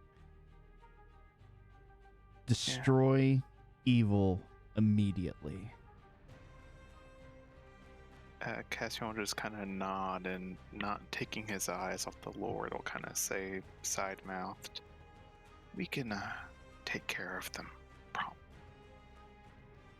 Very good. Now, one last bit of business. Lady Hitsune likes to roam the estate. She is not to be interfered with.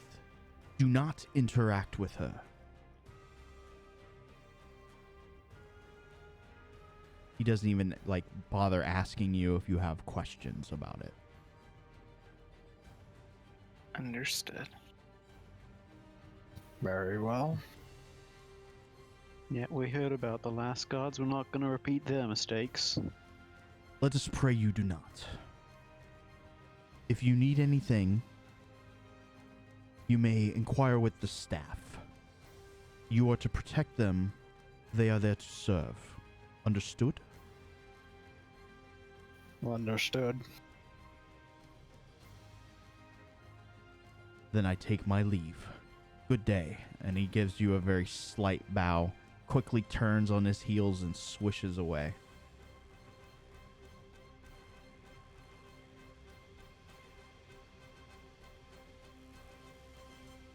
All right, you guys are in a mansion. What would you like to do? Throw a party, obviously. Yeah. Might be a good idea to get the lay of the land. Okay. So just take a few moments to kind of walk around, check every nook and cranny as far as defensible positions, yada, yada, yada. So the estate is quite large.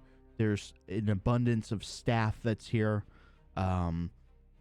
Within a few hours, you guys will get a good kind of survey of the area. As you guys are kind of in the back of the house, almost like a garden sort of area, you guys had taken some time, maybe even split up to kind of individually check out the house and that sort of thing.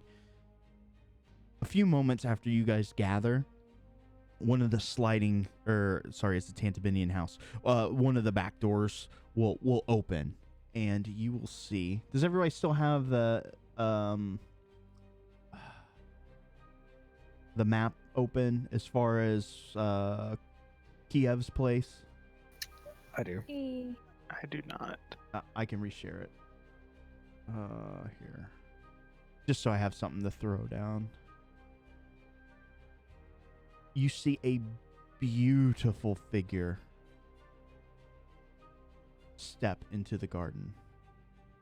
And not there. It is.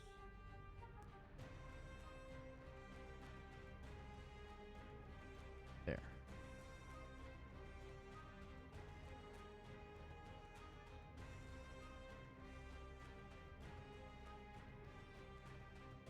She is dressed in full kimono, her hair all done up, face white as a ghost, very light kind of pinkish makeup, bright red lipstick, and having a fan as she kind of walks out into the garden and just kind of basks in the sunlight. What little there is here. There is still, of course, that light snowfall. It kind of drifts down and rests on her shoulders and her hair.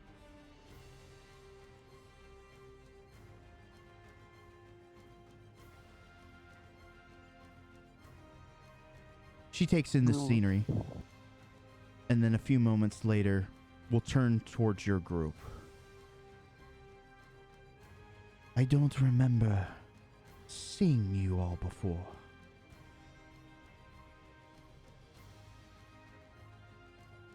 Caspian will try and bow and say, "Oh, pardon me, my lady, we are new."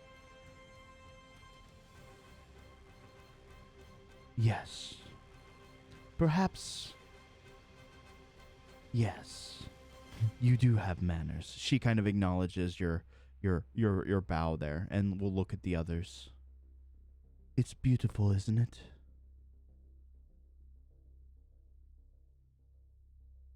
The way that the flowers spring from the ground to catch the glint of this ill-fated snow. It's quite remarkable. Nothing like home.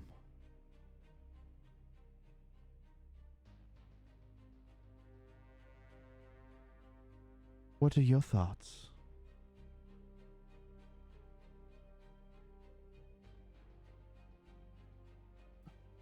Well, my lady, I have not had the pleasure of looking upon home.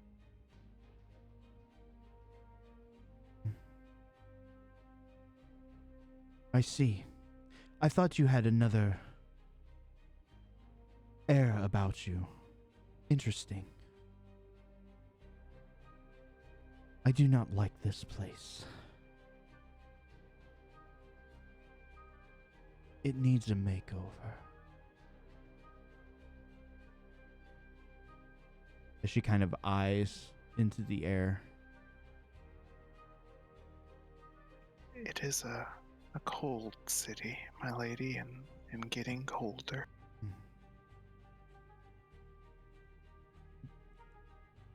The sun's rays seem to grow less every day. Even the mighty red moon, its power, its color fading. Like this city.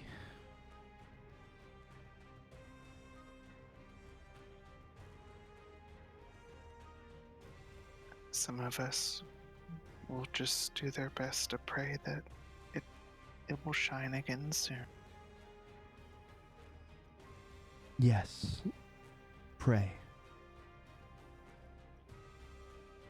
If rumors are to be believed, seems like the sun's been stolen right out of the sky. Perhaps. Probably dark sorcery. I imagine even the Shadowlands. Its taint reaches here.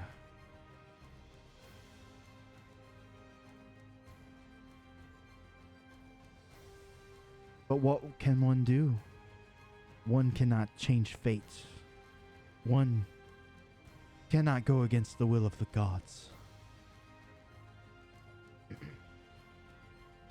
One would have to be a god themselves.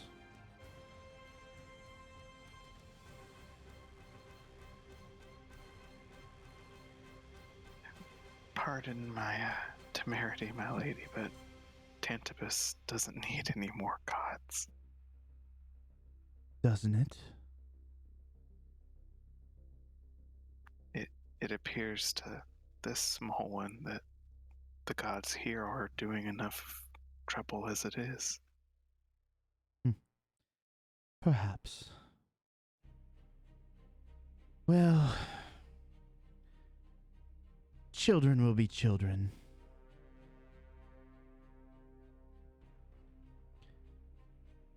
I do take my leave. And she walks out of the garden. For a moment, when she was speaking about children, you all got this almost preternatural shiver, like the goose flesh on your arms started to rise up a bit. There's something about this woman you can't quite place. It's both completely unsettling, but almost like a sense of ecstasy at the same time.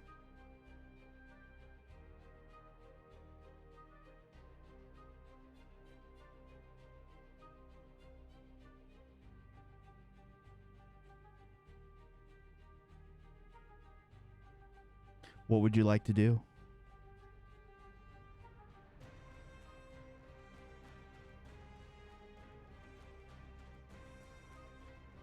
Wow. Have we seen our quarters yet? You have not. Well, technically, probably. As you guys spent several hours, though you might not necessarily know who's been assigned to what. But if you ask, there are rooms for all of you. It might be a good idea to see if there's any locations within the manor that we should not tread. Obviously, beside the ladies' chamber and a few areas around it, everything else is totally fine. Oh, okay. I had wanted to ask, how close is this compound to other areas in the Noble District we've been? So, you imagine at one point the Noble District was a little spaced out, but as time drudges forward, more and more buildings were erected. Some nobles fell, but many more have kind of picked themselves up by the bootstrap. You know, just a small loan of $1 million from their father, and were able to find nobility or purchase nobility up here. So the estates are actually fairly close to one another.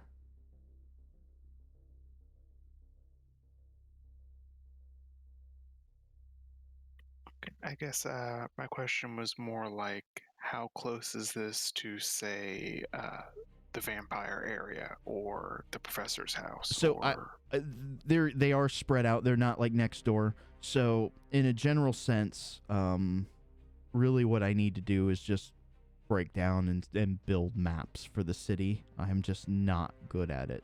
So if anybody has that skill, hit me up. But think of the Tenyo being like north central. The professor's house was very far to the east side. The coterie and this area, they're within walking, like reasonable walking distance. They may be, we'll put it at like a couple blocks away. Might be the best way to describe that.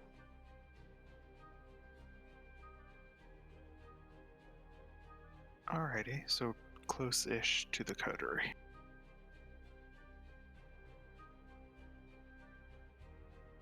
Okay, so we should definitely keep watch at night in case there are vampires. Fair enough. But they're supposed to leave you alone, right?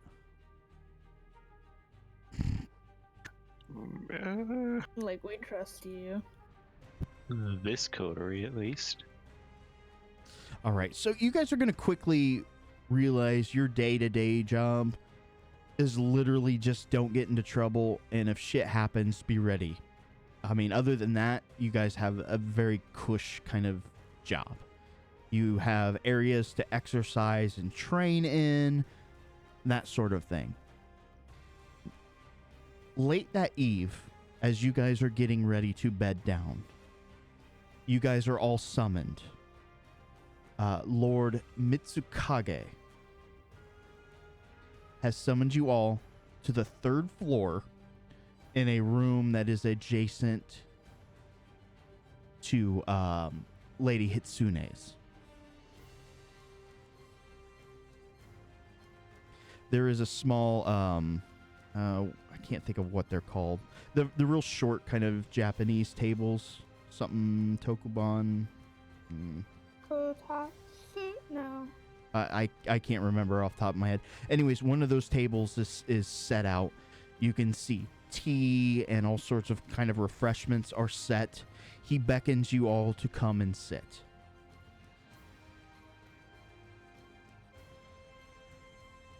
We will do so. Alderaan will make an audible, like, dad noise as he tries to sit down. Just like,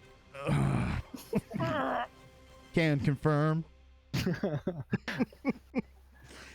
All right. So as you guys all sit down, he also sits Seiza style there.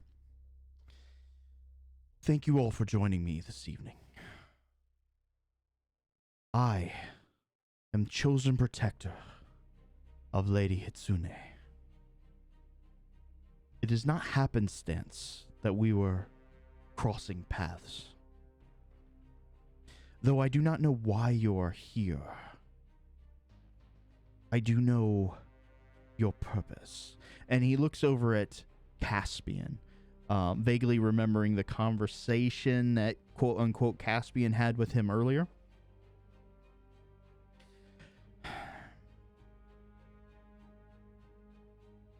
I think we can drop a little pretense. What do you know of the going-ons of the city?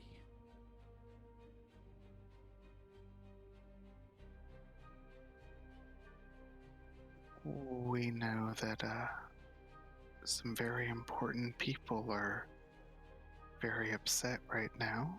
There's been bloodshed, you know, that powers even greater than that are also fighting each other right now.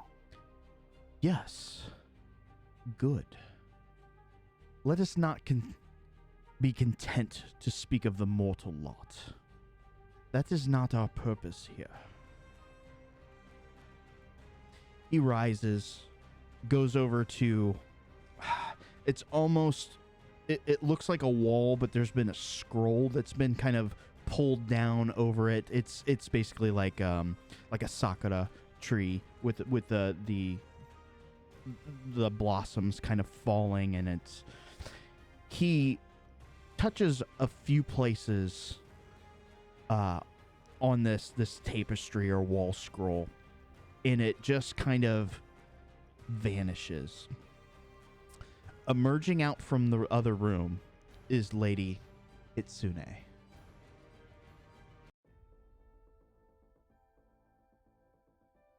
When the wall drops, you guys instantly get that kind of feeling you had in the garden, where your skin on your arms just kind of starts to bubble up. The hairs stand erect, straight up and down, on your arms, on the back of your necks.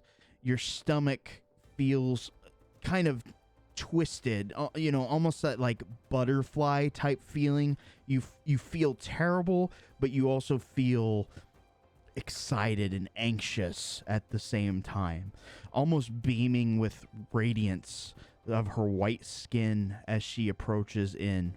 She will sit down Seiza style, kind of fan her face for a few moments, collapse it inwards, set it down on the table. Do you remember earlier when we spoke of children fighting?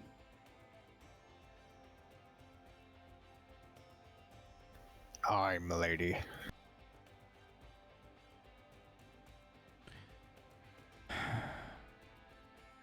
I did not wish it to come to this, but something must be done.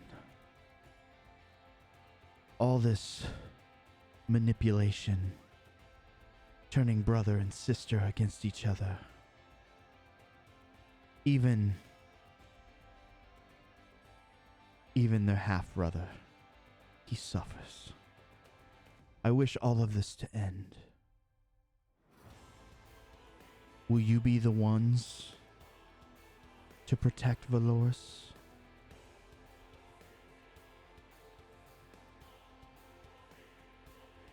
If my lady would know true, that has always been our hope. You seek the one you claim as mother. Am I mistaken?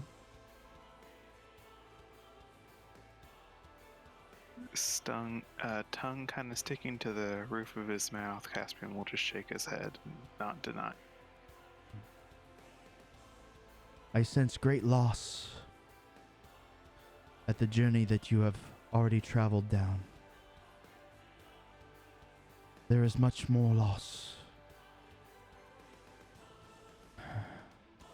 Tell me, what do you know of the Golden Emperor?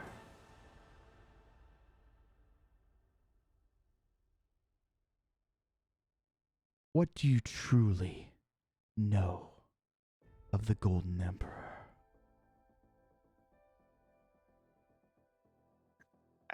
I don't know how much he would actually know about that.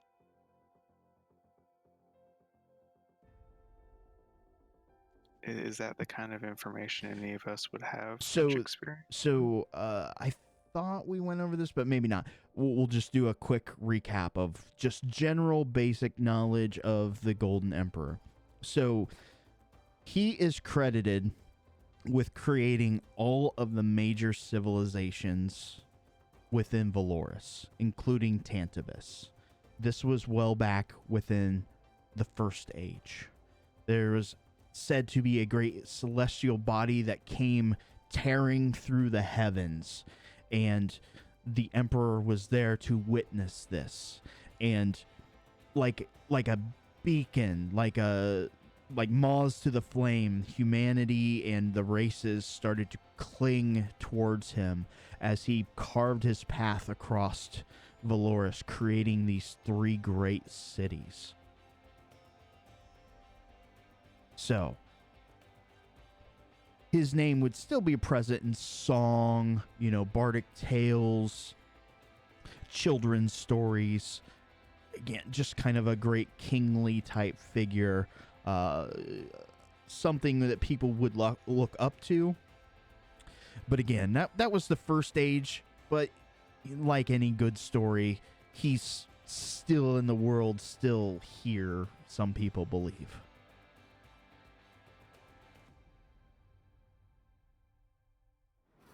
So she asks you again, what do you know of the Golden Emperor? What do you truly know?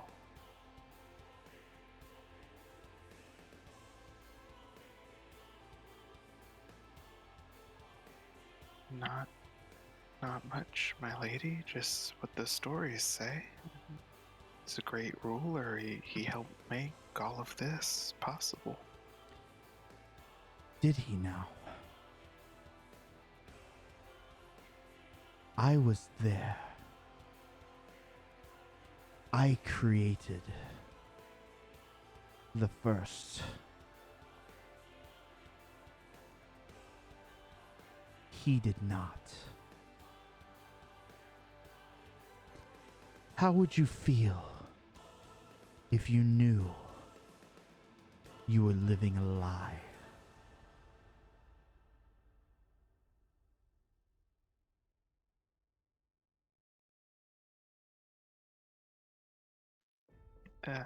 Head cocks towards everyone else in the group.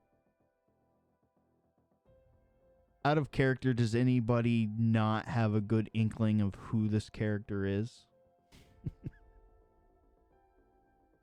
I don't, but I get the sense that she's implying she's a deity, at least. That, yeah, nail on the head.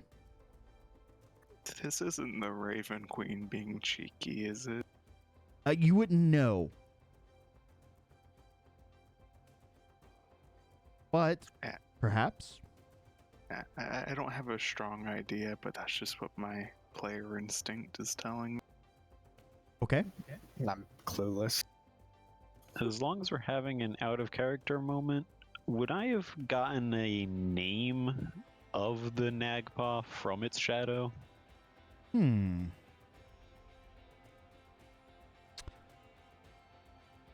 Let's table that and let me think of it. You would at least get a sense of itself or what it would call itself, regardless if it's its name or not. And I think that will be enough to work with. Cool? Okay, yeah. Steve the Nagpa. The mighty Steve. So I'm going to lay some cards here on the table. You guys can play them how you so wish. This figure was presented to you as a terrible human being, drug peddler, coming in, outsourcing, and really messing with the Order of the Eye. They don't want anything to do with this. Now, also, this person apparently had several others put to death because they didn't like the way that she was dressed and she didn't like the way that she spoke to them. Your characters, upon meeting her, probably, I think, don't get that same impression. She's been incredibly kind. She's spoken with you. She's interacted with you. She's remarked on the beauty of life in general. In that same token, she was talking about children playing. And I think we can all infer the children in which she speaks of. Yes? Yeah. She was also talking about bringing change here in a kind of a creepy way. That's true. So, I think you guys could narrow it down either the Raven Queen's being the Raven Queen, or maybe this is Mother. If it is the Raven Queen, then she has really pulled a fast one, given what I know. Correct. Go ahead. Never mind. Just thinking to myself. Okay. Well, the way she said half brother that kind of changes my opinion a bit. Correct. And I think we all know who the half-brother is in the relationship. Kosui. Indeed. And now she's talking about the Golden Emperor, like the Omphalos, the highest peak of humanoid prosperity, like what any person would dream to achieve in their lifetime. And this person is flat out saying it is a lie. Oh, here's an interesting point. From what we've learned of the Raven Queen, mostly from the professor, do we know if her, what's the term, apopthese was before or after the Golden Emperor? That is an interesting question. It was alluded that it was after, or at least no sooner than during. It was not alluded that it was before. So she could still theoretically have been there to see it. The Raven Queen was with the elves, right? And they were driven away because of the Golden Emperor? That is according to one story, yes. So, what Shizuka had explained to the group was the Golden Emperor kind of came about. There were those that did not like what was going on, so they pulled themselves out of kind of, think of like the gears of motion of society and industrial revolution. That train, it starts small and then it just chugga keeps moving forward. There was a small section that did not like that. Those humans split away and started to live in the Feywild. That's where a lot of people believe that elves came about. Now, a woman, well, young girl, so to speak, at the time, came into that lot. They took her in, but as she grew, they realized that she had an immense power, and that started a rift amongst the elves.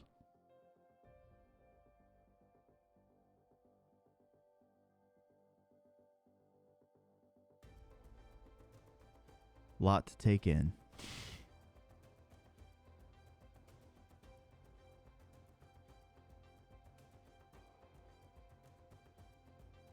Now I'm just going to pose the question. I'll drop the voice I've been using and just use my traditional Vic voice and say, well, if we're dropping pretenses, then perhaps you'd do me the favor of enlightening us on your connection with the 13, or should I say 12 now? More dancers. It's funny how life turns out sometimes, isn't it? You think the spark of creation would elate everyone. Alas, it does not. Jealousy, contempt, it boils within a great many. Sometimes they can hold it back. Other times, they cannot.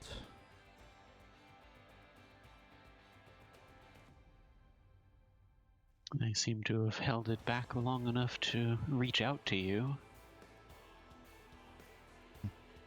I have no love of those. Or you could say, I love all.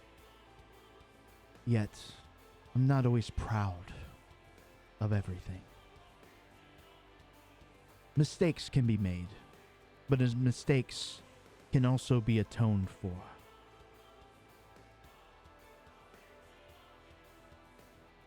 However, these Nagpa, they are messing with family. They are bringing and sowing chaos.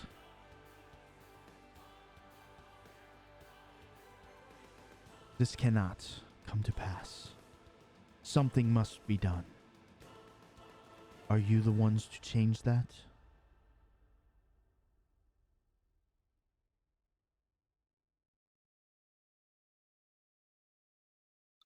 We won't stop until all the rest of the Nagpa pay for what they did to our family. And in doing so, freeing mine. Of this, I believe we have an accord. I do believe our goals line up in that one aspect. Very good. So, I guess that leaves us to this. If you truly wish to help my family, to help yourselves, to help Valoris, you must seek out these Nagpa. I can tell you where one such is. You can find them On the next episode.